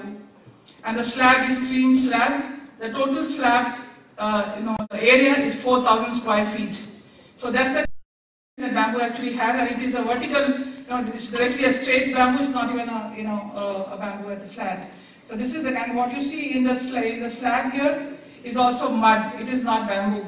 So I have tried to combine these two very humble materials to get a very contemporary architecture that you can actually have. So you do not always have to use concrete and cement and steel to have this kind of houses, upmarket houses and contemporary houses. These are all the photographs of the house with the glass flooring. This is bamboo flooring. And what you see at the back, they're all bamboo crete walls. This thing developed by Ipruti, from where I actually started my journey with bamboo. And this is the first floor. The beam is almost 175 feet long, a 3 bamboo beam. And the loads are being taken down for columns which are almost 20 feet tall. You can see the way it has been done. This is a shell roof, double curve shell roof, done in 2008, 11 years now. In infrastructure, we have put a proposal to the metro station, BMRCL, Bangalore Metro Station people, in 2013. And I hope, because of this fire grading which was supposed to be tested, and auditing that was supposed to be done, we are still waiting for some kind of approval from them. There are 3 different proposals that I have given to them, and I am hoping very soon we will be able to at least do one bamboo, one metro station with bamboo. And I think we have, future is bright, because I think the first international terminal which is going to have bamboo is in Bangalore International Airport in India. So I think with that we might be able to do some metro stations also with bamboo in Bangalore, is what is my, this was supposed to be the concourse. This is an 80 feet long footbridge. It was not constructed. 80 feet long footbridge of 13 lakhs was considered expensive. They said we can give 30 lakhs to steel, but not bamboo, because cost, that's what they thought. Infrastructure, we also have done this kind of a flat pack toilets in response to the Swachh Bharat thing, which can be used for expeditions in villages, in Kumbh Mela and all these kind of places. We also got the Red Dot shortlisting award for this particular project. On the right you can see this bus shelter which we have done. There are lots of bus shelters in our country. We don't have bus stops in our country. We don't have bus shelters. This could be a solution and also could be used as a industry. This is a project which has always come under construction now, and we are using mud and bamboo in the long way. This is a whole residential development of approximately 3 lakh square feet, including all our community centers and everything, and there's a lot of bamboo in the whole project, including mud and stone. So that's the kind of thing. Most of these villas have got roofs with bamboo-crete or bamboo in their framework. The community center is like that with this mud and bamboo again. This is one project we had applied. We had put it as a part of the competition in Budapest, Hungary. This is our Indian project, but they used to use lime, traditionally. And I had gone there. I had tried to understand their traditional way of working, and they have been actually using bamboo for the flute. They have almost like 50-60 types of flutes made from thin bamboo. So I have used bamboo here for the musical walls, which you see in the most of these.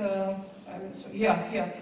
You can hear the musical walls, which actually, if you put your headphones and you try to tap on these bamboos. And it was supposed to be in a park, so I did not want to cut a single tree. And this is how it has been actually designed. So these are the musical bamboo walls for this particular. So these are different ways of designing. You don't always need to have a very ugly kind of things with a bamboo building. Bamboo buildings can be as good as anything else. This is another project which we have put up for the Gujarat government, and we are waiting approval for this. Is also a shell roof. This is one project which we did with RS School of Architecture, Denmark. And this was nominated for the RIBA President's Award in the student category, and many other awards actually. I've forgotten now, sorry. But this is, we have tried to use the local farmers. They are from sericulture background. So this cocoon shape was taken like that, and all the whole typology and the morphology of the project was according to the artisans. And we always make it a point to involve the local artisans. I am very particular about that in my projects and in my workshop. I always like to involve absolutely the ground people. And this is a center that we are probably starting work this year in Bangalore on a 5-acre plot. With Dalbagh University, we are doing a lot of work, and from 2006. And I'm very happy to say that we have started modular courses with them, and it's called skill development, which they are ready to do any kind of MOU with any government bodies to do skill development in the bamboo sector. And they are planning to have around 200 centers for skill development in the bamboo in the next 4-5 years. So we are hoping to do it in a big way. And they have a lot of these kind of centers at their university center, which again is about to start construction. This we have done in Amritsar. In 18 days flat, this is a 2,000 square feet house, and we had the whole community participation, 100 people working with me, and we even did the tracking of the solar tracking to everything from furniture, furnishings, everything was done in 18 days flat. And this is a permanent building. This is a creche Dalbagh University has done for their staff, and they wanted the children to grow in a very organic environment. So we have done this again in mud and bamboo in Agra. This is another photograph of the same project. We are doing also two conference centers for them with bamboo and wood, and this is it's a very large span, and we have done that initial testing, and we hope to already construction has started for one of them, and we hope to finish it in another 6 months. These are the 3D visuals of the conference center, as you can see. What you see as the Mughal style is because of the place in Agra that we really wanted to bring that in the architecture, and the stone jali thing that reflected in the bamboo. And this is the second conference center that we will be doing there. With them, we are also working in Madhya Pradesh on a workshop project with the Madhya Pradesh Bamboo Mission, which we are planning to start very soon. This is Shilparamam. This is one of our prime projects with Andhra Pradesh government on 170 crore worth, around 80 acres of land. And we really this is one of our very plum projects, which we feel that once we finish it, we'll place bamboo in a very different kind of a bracket. This is with mud and bamboo, the kind of thing. A lot of work there. Very big project.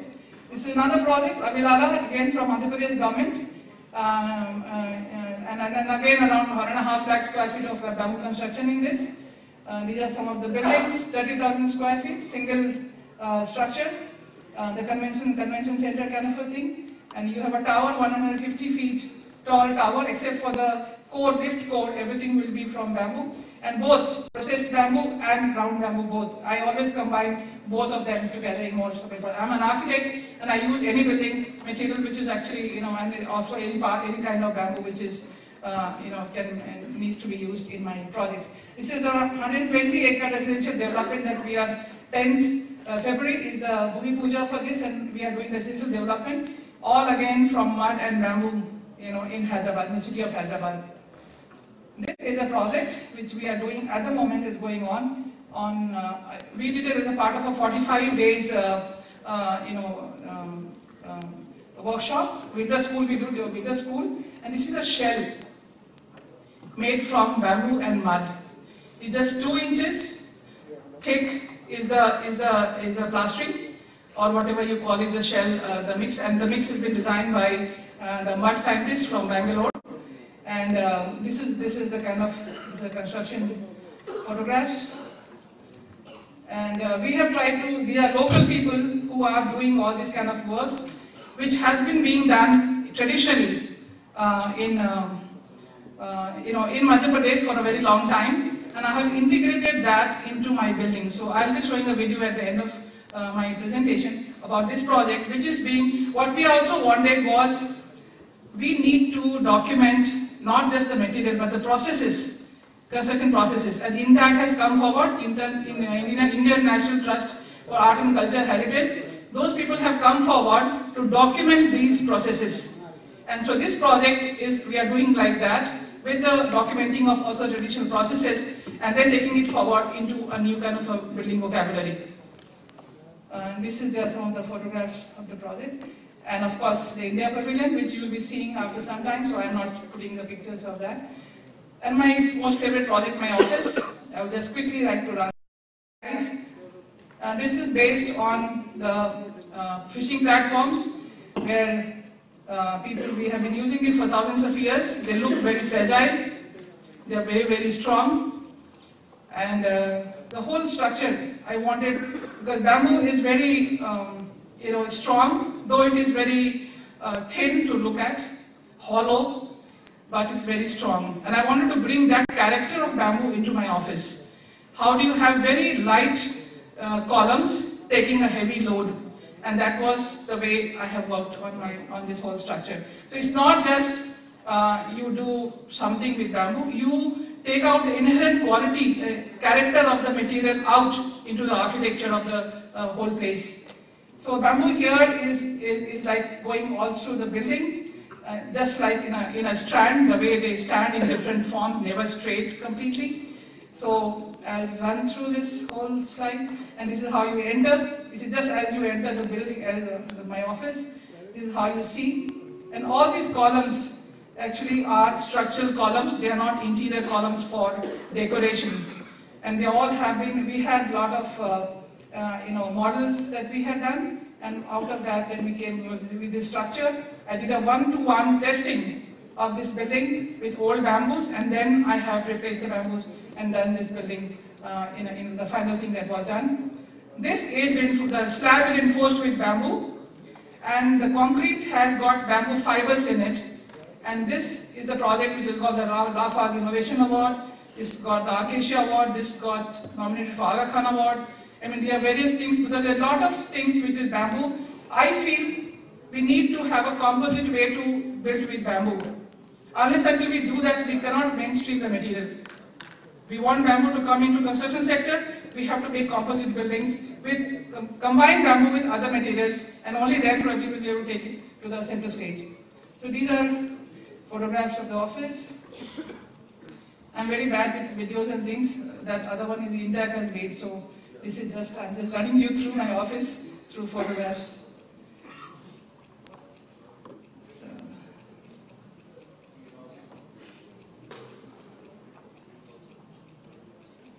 that's the office. And this is something I just want to say, that we need to all work together, the West with the East. Your rigor and our otherwise way of working with a little, those kind of working. When we work together, we will be able to really define, the definition of a sustainable architecture for the new future. And that was like we working together. This is from the Venice Biennale where I had put up an exhibition. So this is a photograph of that. Thank you. I'll just quickly put the video.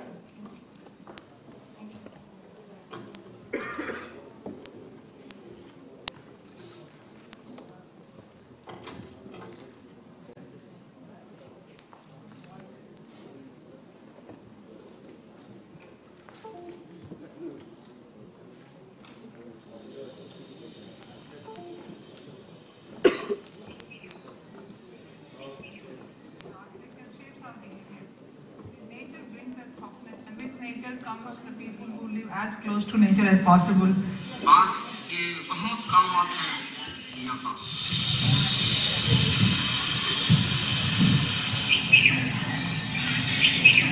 The architecture shapes our behavior. With nature brings that softness, and with nature comes the people who live as close to nature as possible.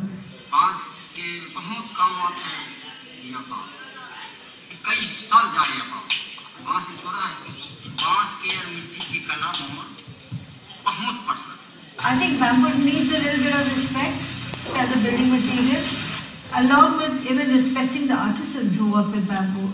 The village people somehow get more enamored with concrete and cement because that represents wealth. It's important that they realize that it's a very good material to stay with. Neelam is a bamboo expert, and I felt that if she can come and teach them, and if she can bring in the seriousness of using bamboo as a building material, it would be very beneficial to the people around. Bamboo as a building material बहुत important हो चुका है. ये green product है. ये metal and plastic दोनों को replace कर सकता है. Engineering quality of bamboo in this case is completely stretched to its limits because people don't do shells with bamboo. And mud, which is again a material which is used by villagers, it's stretched to another limit. So this aspiration of Ambika to have something very artistic, and aspiration of me to have something cutting edge in bamboo engineering, the aspirations of the people who have been working with bamboo, but they are not really benefited. Financial inclusion, जब raw material हमारा farmer grow करेगा, value addition हमारे rural artisans इसको develop करेंगे. Consumption हमारा middle and higher family करेगी. Money will flow from higher to lower. यदि हम उन cement bricks को इस raw material से replace करते हैं, तो पूरी तरह economy reverse हो जाती है. इस पे तो हमको थोड़ा ज़्यादा कमाई लग रही है, मतलब पैसा ज़्यादा मिल सकता है इस पर. इसको सीखेंगे तो और थोड़ा दूर जाएंगे. लेबर का भी काम किया, सीखने को भी मिला है. दोनों कहाँ से कितना बम्बू फाड़ना है, बनाना है, कमटी उसका फिनिशिंग करना है, ये सब मालूम हो गया. हमको बहुत लाभ मिला ना. हमारे पास जितना भी जानकारी है उनको पूरा देने की कोशिश करते हैं ताकि यहाँ के लोग अपने हिसाब से वो काम को आगे बढ़ाते रहे. बम्बू को हम जिस हिसाब से देख रहे हैं, ये लोग धीरे धीरे टेक्निक पकड़ रहे हैं. ये लोग भी अच्छे से सीख रहा है, कोशिश भी कर रहा है. सामने कोई ऐसा चीज बनेगा तो अपने से थोड़ा बहुत तो बना नहीं सकता है. ये लोग कलाकार ही हैं. Though it is an engineering material, but it is also very artistic. And I thought I will have something which is between art and architecture. ये जो काम है पहले गांव में गौण चित्र है, भित्ति चित्र त्योहारों में, शादी विवाह में अपने घरों को सजाने के लिए या दीवार पे चित्र बनाना ये करते थे। मेरे को ये बहुत खुशी है कि लोग देख रहे हैं, उनके बारे में जानकारी लेते हैं। यहाँ जो अभी जो लोकल हैं जो बांस जो काम करते हैं वो तो कह रहे हैं कि हम सीखेंगे यार, हमको भी सिखाइए। तो मैं कहूँ सीखोगे तो कम से कम और आगे बढ़ेगा। हम लोग कहीं भी जाके किया है ना काम, तो हर जगह का अलग अलग ढंग से, अलग अलग डिजाइन से, अलग अलग तरीका से बना है। Art is a common thread which is connecting people from various strata of society. These artisans already had the traditional skills of working with bamboo, so it's a very equal sharing of knowledge and skills. बहुत खुशी है काम और बहुत सुख से भाई बहुत ये संतम पर गए हैं तो हमारा मतलब गरीबी बुझ गई। And I can see the faces change from doubt to listening to us, having confidence in us, and then now a look of hope on their face. Thank you. Wow, that ends the 5 papers we have in this session, the first day session. We need to ask Susan to come over the tape. Dr. Subramani and Dr. Mohanty, Dr. Barathi and Architect Nilam. Thank you very much for those 30-minute talk. We are now ready to accept questions from the audience. Who would like to give the first question? Anybody? In the center? Please state your name and organization. Thank you. I'm GP Chua from Malaysia. I'm starting up a new startup called Super Organic Global Holiday Resort. My question is, bamboo is beautiful, it's sexy, but how long can it last outdoors? What can we do to make sure that we can have 100 years life or 50 at least? Thank you. So would you like to raise that question? Anybody that has knowledge with it. Okay. Not necessarily the architect, because architects are pretty good at beauty. So I'm looking at the technological side. Yeah, I think I showed you one house which is more than 200 years old. And we also, I think since the time was less, I just rushed through. My beginning projects we have done with technology developed by Plywood Institute. Dr. Mohanty is here. And there's a walling technique that they have come up with, where you have this wattle and dog method that used to be the earlier method of making a wall. Now we call it bamboo crete wall. It's just 2 inches thick, and it is equal in strength to a 9-inch wall, and in costing it equivalent to a half brick wall. So, and that actually lasts, because I have done buildings, 20 years I have been working.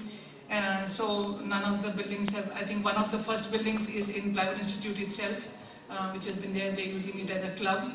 And I think we have, all of us, whenever this question comes about durability of a bamboo and mud house, I just ask the people to go and see their grandmother's houses. And I also would ask a question as to how many 100 years old concrete buildings are there, for that matter.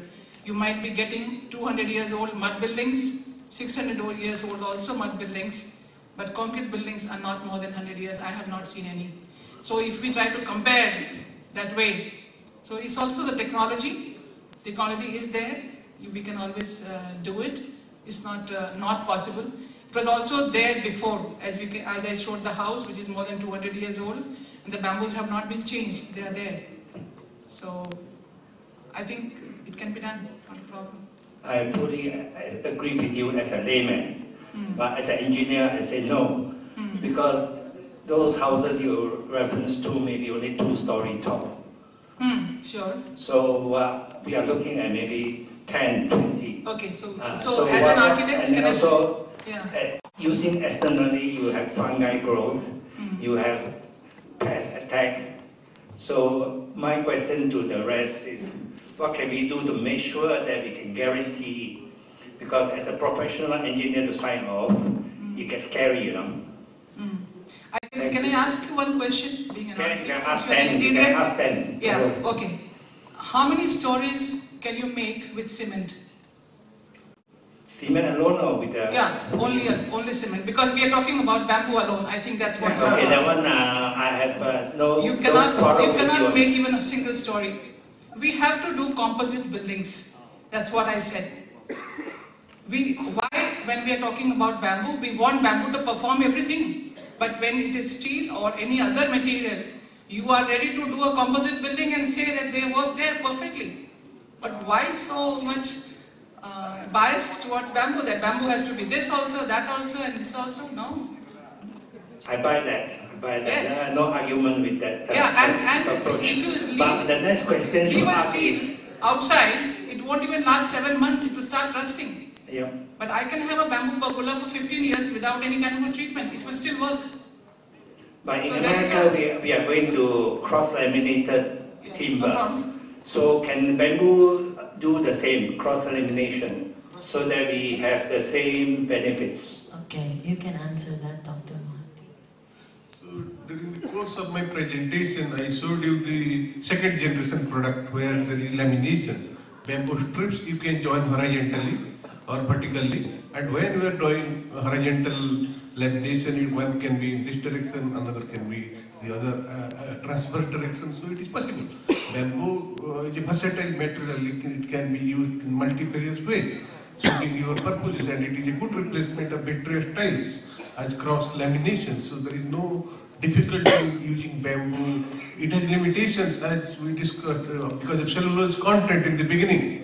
There is problem about longevity that it may be 2-3 years it will be eaten by insect pests. But once you treat it with boron-based chemicals, then its durability can go up to 50 years as you are thinking of. So bamboo has no problem, but it has to be, you said you are an engineer, so if you engineer bamboo, it can last any longer because it is mined still in tensile strength. So we should not look down upon bamboo, but rather make riches out of it. I don't look down on bamboo. Actually, I'm starting a farm, 200 acres in Johor, Malaysia, and we're going to experiment with different types of composites using bamboo. And we want to make Taj Mahal looks like that one. You can take the help of PRIM, FRI Malaysia, which is at Jabong, Kuala Lumpur. No, Johor. I am saying Jabong in Kuala Lumpur, where Mr. Latif, Mohammad Latif is the director of Forest Research Institute Malaysia. His department about bamboo is doing that thing. Please pay a visit to Forest Research Institute Malaysia. Thank you. Thank you.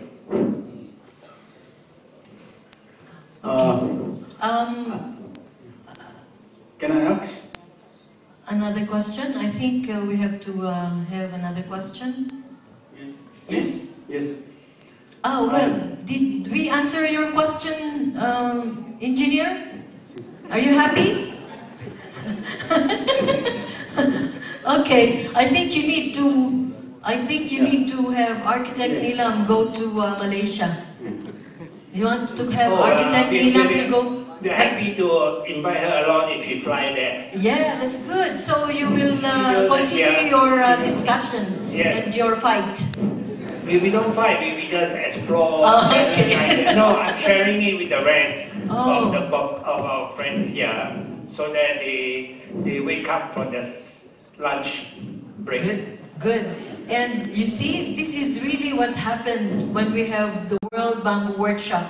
We share ideas, we go to places we haven't went, and so it gives us a lot of opportunities. We will look forward to that, engineer and architect Nilam, in the next World Bamboo Workshop, maybe in Vietnam, and you will share your buildings.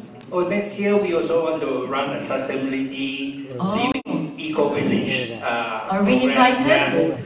We will have a competition for bamboo architecture or livable building with zero energy.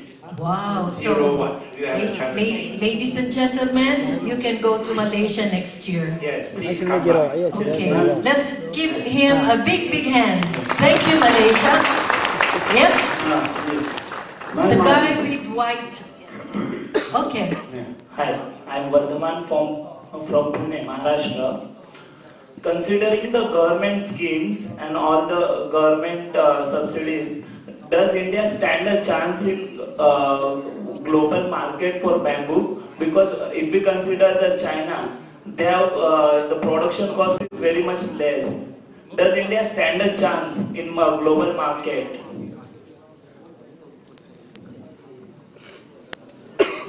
To anyone who can answer.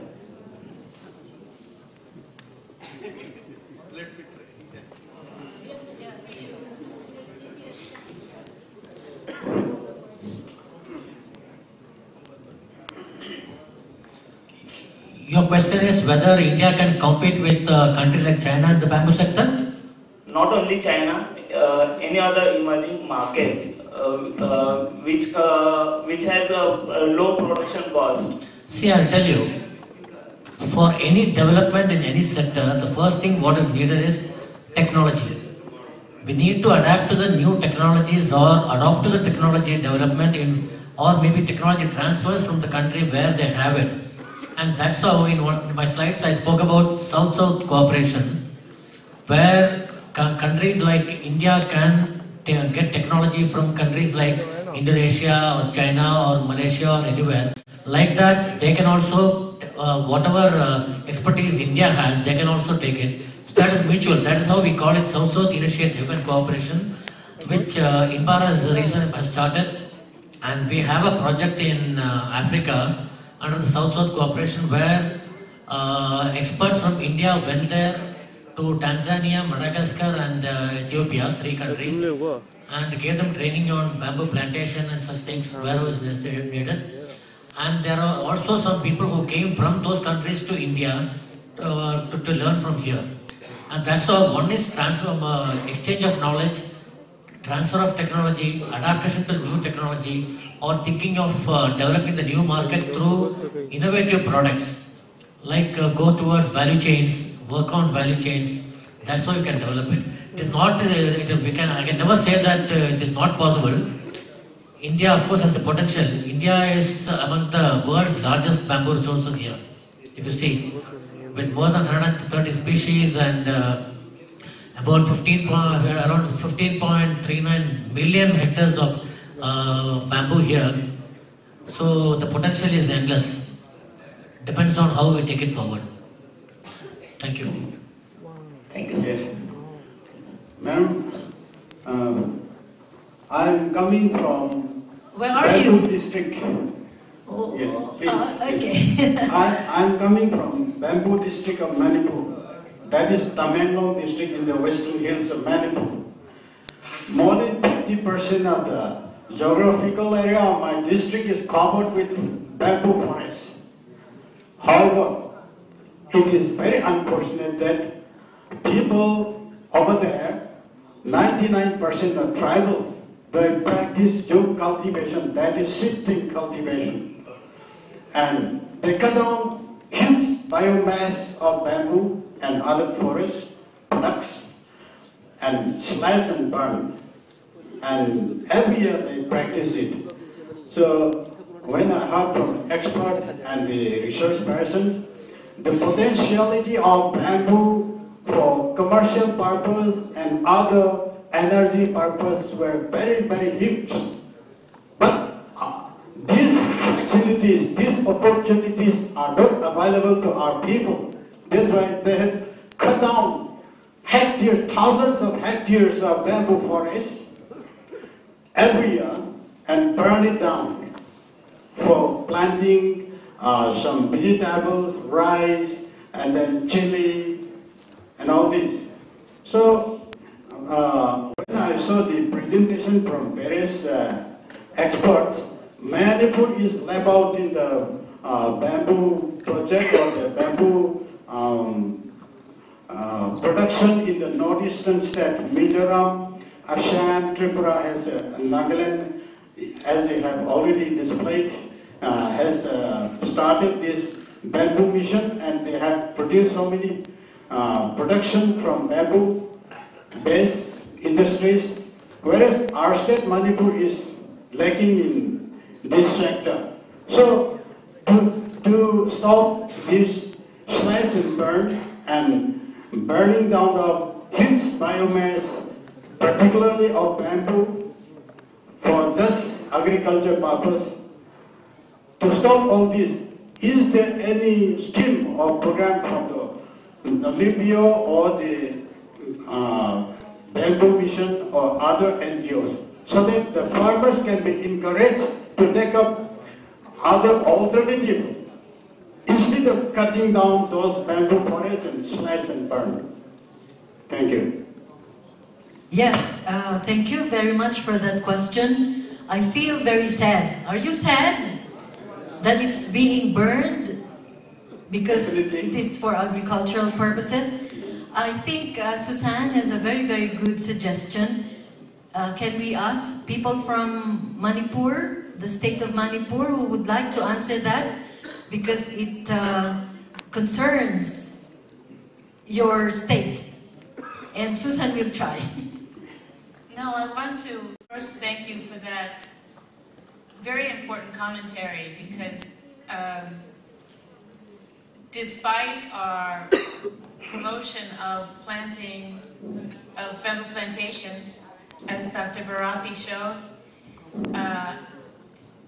we understand that we need to plant bamboo, but slash-burn agriculture and other land uses that destroy native bamboo stands is very destructive, not only for the humans living there, but the biodiversity, the ecology of the forest, and the animals dependent on it.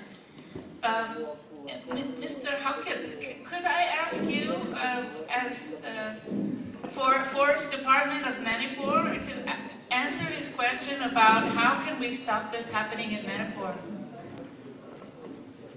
Thank you. Before Mr. Haukip answers, Madam, one second, please. Farmers, juniors, are compelled to do that because they don't have other source of income. What alternative can the government of Manipur or government of India or the Bamboo Mission can give? I'm sorry, can you kindly repeat? I could not hear actually, I was talking to somebody. Exactly what is the question?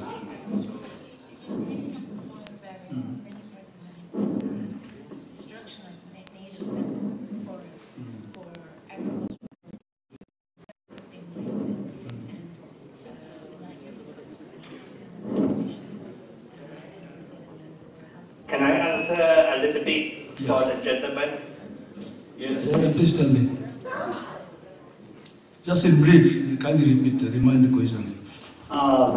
My district is called Tamenglong, the Western Hills, where maximum forest cover is with bamboo forest.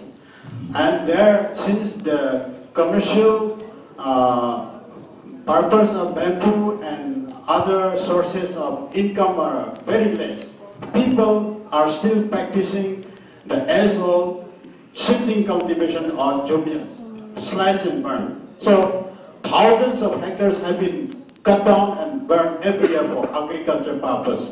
Is there any alternative or scheme from the WBO or the government of Manipur or the Bamboo Mission to give alternative to those jomias who practice that or as-old tradition of cutting down huge biomass for the agriculture purpose?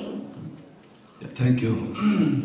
The June cultivation, shifting cultivation is something, it becomes like necessary evil, but we have to find out, as you say, some alternative options. There are, few options that this bamboo is one of them.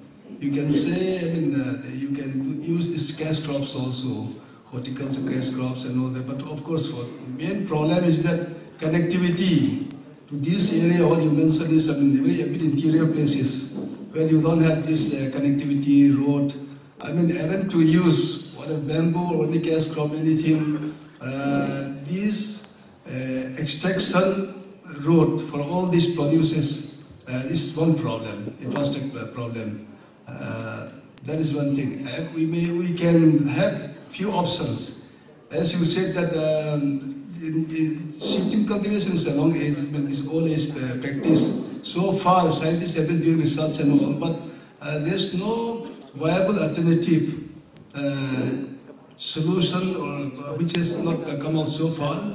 But as I said, these cash crops and all this, this is one important thing. But bamboo, of course, bamboo, whatever is extracted and burned down in those areas, that we are now under National Bamboo Mission, we are going to establish a processing unit in Norne from this year, and common facility centers. So there, if those areas where we can extract, this transport the bamboos, which is burned down for this cut down for Jhum cultivation, that can be utilized in these processing units for some cottage industry and furniture, whatever we can use. But if the place is inaccessible, then this is a problem again.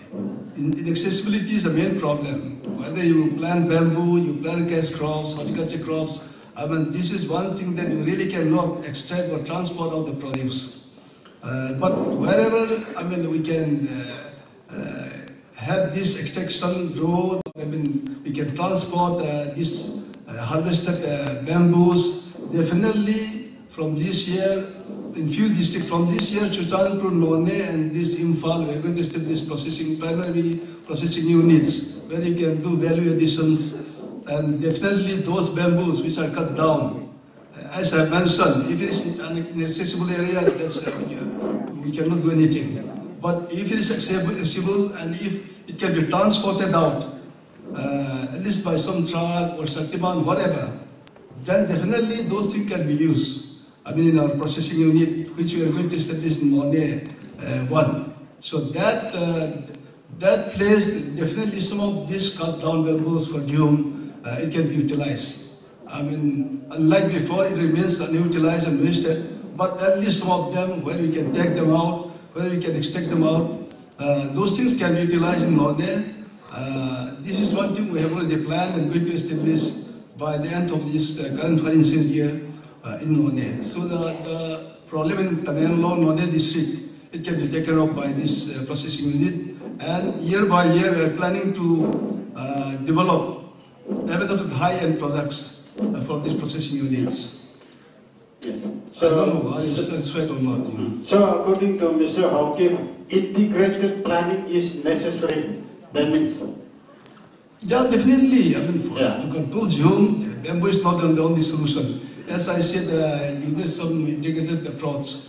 Horticulture, agriculture, other things. Yeah, including broad communication. Yeah, that's very important. Yeah. Infrastructure development is very important. Connectivity. Yeah. Without that, you may plant anything. Our land and climatic condition is very suitable for any kind of thing. Tamenglong, your oranges, even if you throw down, it grows without maintenance. Then bamboo, as you said. Whatever, the soil is so good. Climatic conditions very good. Anything can grow without much maintenance. But the main problem in infrastructure development, inaccessibility, we are very helpless. So until you develop this infrastructure, this road and transport, and after that, of course, this cold storage, whatever, all these things will come. Then definitely this Jhum area, the hill areas, but political will is necessary. Without any political will, you cannot really solve the problem of this Jhum cultivation. Yes, Norne is within Tamenglong district, ma'am. For your information, for the information of the research person and the leaders from across the world today, and railway construction is ongoing. So by 2020, according to Railway Department, Railway Ministry, they said the railway construction would be completed. If it is so, by 2020, I think the infrastructure problem would be mitigated to some extent. And the bamboo project should be located in the district where maximum bamboo forest is grown. And if it is located in farm, that will not benefit the farmers, because middlemen will come into being. So if the project is established or set up in the district itself, I think the farmers can get the maximum benefit within their own locality and at their own limited resources. Thank you. Yes, I'll just supplement what you said. Even last night, TV live show, I have mentioned already that, yeah, future for bamboo is very bright in Manipur. As you say exactly, in this, if once the railway track is completed, definitely from the Tamenglong, None area, the bamboo area, I mean, this processing unit and for industry and all that, all can be utilized. I mean, second thing, what you say is that we are also planning, well, Tamenglong, Sushanpura, the maximum bamboo growing area in Manipur. So now this year we are planning one in None, one in Sushanpur and Fall. That, as you said, we are also giving priority where there is more concentration of bamboo. That is also what the National Bamboo Mission is planning to do. That first we should start with the area where you have maximum bamboo growing stock. Yes. So that's why None, Sushanpur and all that we are giving, keeping in view. I mean, that these are the growing bamboo areas. And second thing, as you said, once railway track comes in, then definitely bamboo future is bright. Not only primary processing unit, but even high-end products, we can have a future plan and all. Thank you. Thank you. I just substitute a little more to this. You know, there are two ways of looking at it. Slash and burn is essential for agriculture. When you burn the bamboo, you don't say like you're burning, you're completely taking it away. You're partially burning and leaving charcoal behind the soil, and that improves the soil quality. If you go to the net, check it up for terra preta. Terra preta is nothing but a combination of organic manure along with activated charcoal, which is going to increase the fertility for the next agriculture to be taken up. And that's one part of it. If you don't want to still burn it, of course, transporting the material of huge capacity you need to transport. But on the site, you can convert them into a 1 megawatt electricity. Through the wire, you can transport the electricity. You know, all your towns there, they're getting electricity. The same line can be used to reverse the electricity. Instead of you receiving it, you use it for yourself and transfer it back. What you need is around 200 acres to every 1 megawatt of power to be produced hour.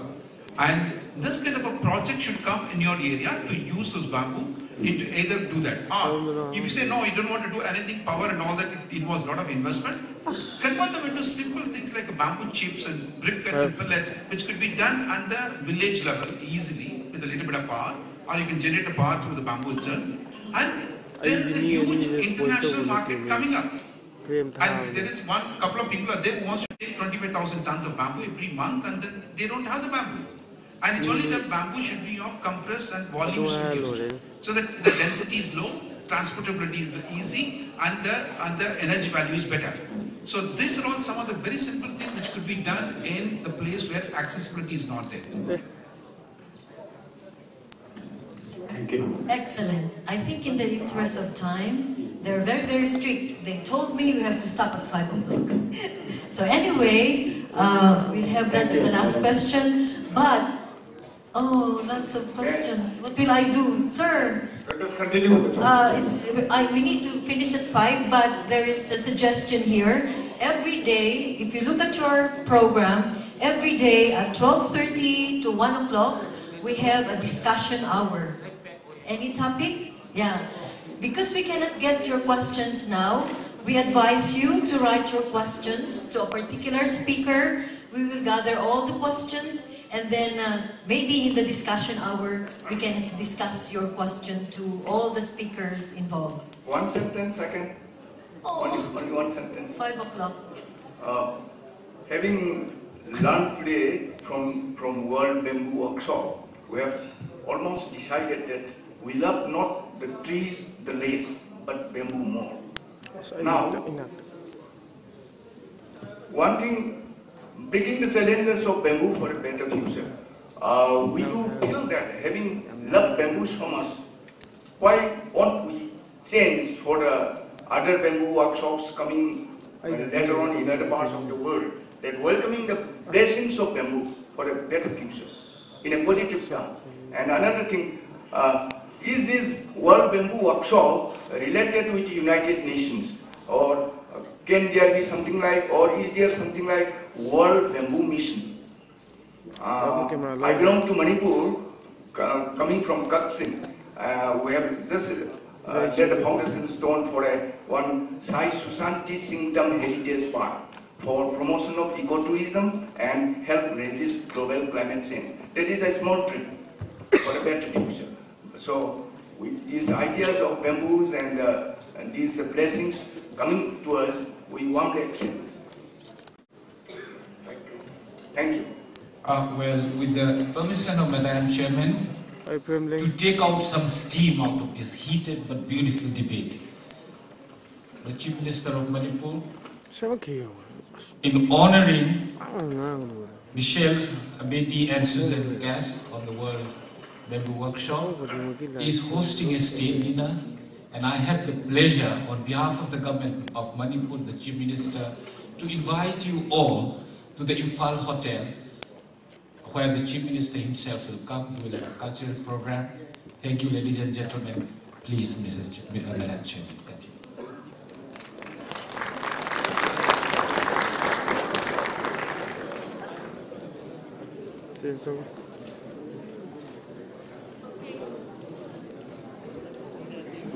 I just want to thank you for your comments. And the World Bamboo Workshop is here in Manipur to focus on Manipur, but all of India and everywhere. You mentioned something about World Bamboo Mission. That would be a grand scheme, and in terms of the United Nations, they only recognize government organizations, and the World Bamboo Organization is not, it's an NGO, not government.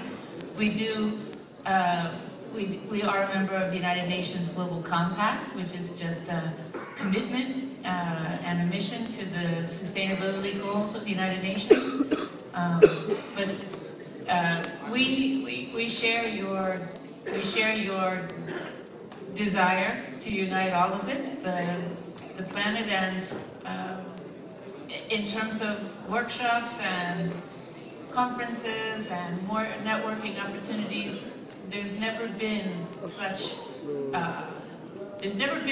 a global rise up for bamboo. There are workshops and conferences and all kinds of things happening all over the world, almost every month. And if you just try to keep up with us with the WBO via social media and our website, we try to inform. But yes, the best thing to do is stay connected to the people you meet over these next few days. Thank you. Does that help answer anything for you? Thank you. Kindly raise for making it into a mission so that it will be continuous but peaceful. Thank you. Okay, so now we will end the first day session. Thank you, Susan, for giving us a very good introduction about bamboo in Northeast India, and Dr. Subramani, who expanded on the industrial and global potential of the bamboo from northeastern India and the role of INBAR in promoting bamboo. Dr. Moharty, he described ability in doing well in bamboo product development, commercialization, industrialization, and the value chain network working really very well. Dr. Barathi introduces the Bima bamboo, its propagation, plantation establishment, and industrial use. And Architect Nilam, learning from Indian tradition in building and combining the modern technology to come up with the new. Ladies and gentlemen, we need to work together, we need to share, to break the challenges of bamboo for a better future and continue dreaming. With that, this is your chair, Merdeline. Thank you very much for coming. We'll see you tomorrow for the second session. you, Madam. Thank you very much to all the speakers for having shared your thoughts and experiences and for a beautiful presentation. With that, we've come to the end of day one of World Bamboo Workshop 2019. I would like to request all the speakers to kindly remain on the stage.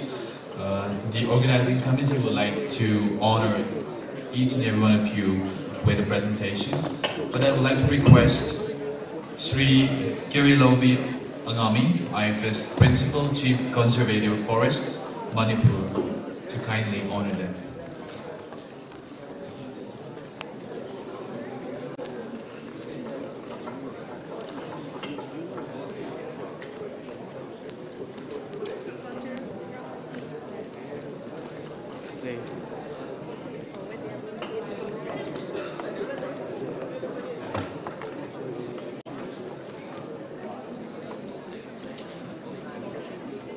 While the presentations are going on, let me read out the invitation for the cultural program to be followed by the state dinner. Sri N. Biren Singh, Chief Minister Manipur, requests the pleasure of your company at the cultural program to be followed by state dinner organized in honor of Mr. Michel Abadi, President World Bamboo Organization, Ms. Suzanne Lucas, Executive Director, World Bamboo Organization, and all the visiting dignitaries of the 3rd World Bamboo Workshop at City Convention Center in Imphal. The cultural program and the dinner will be held at the lawns of Hotel Imphal this evening from 6:30 p.m. onwards. We sincerely request all of you to kindly join us and witness the cultural show of the various communities of Manipur, to be followed by a dinner. Thank you so much. Looking forward to meeting you at the lawns of Hotel Imphal.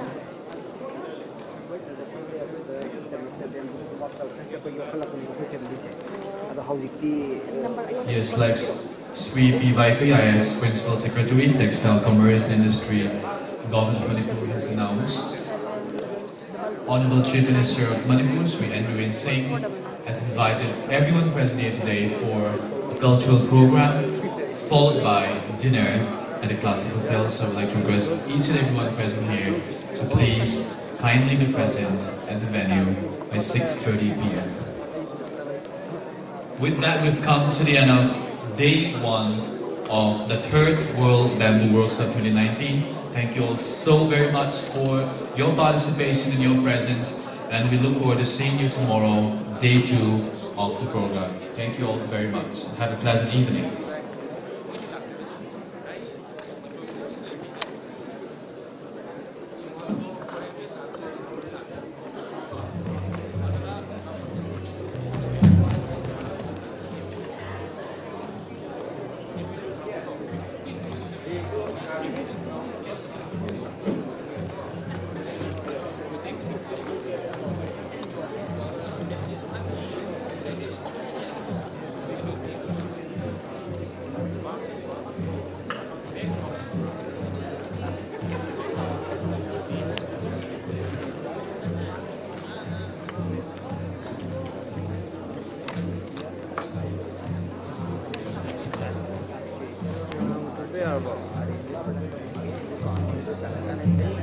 Tiada.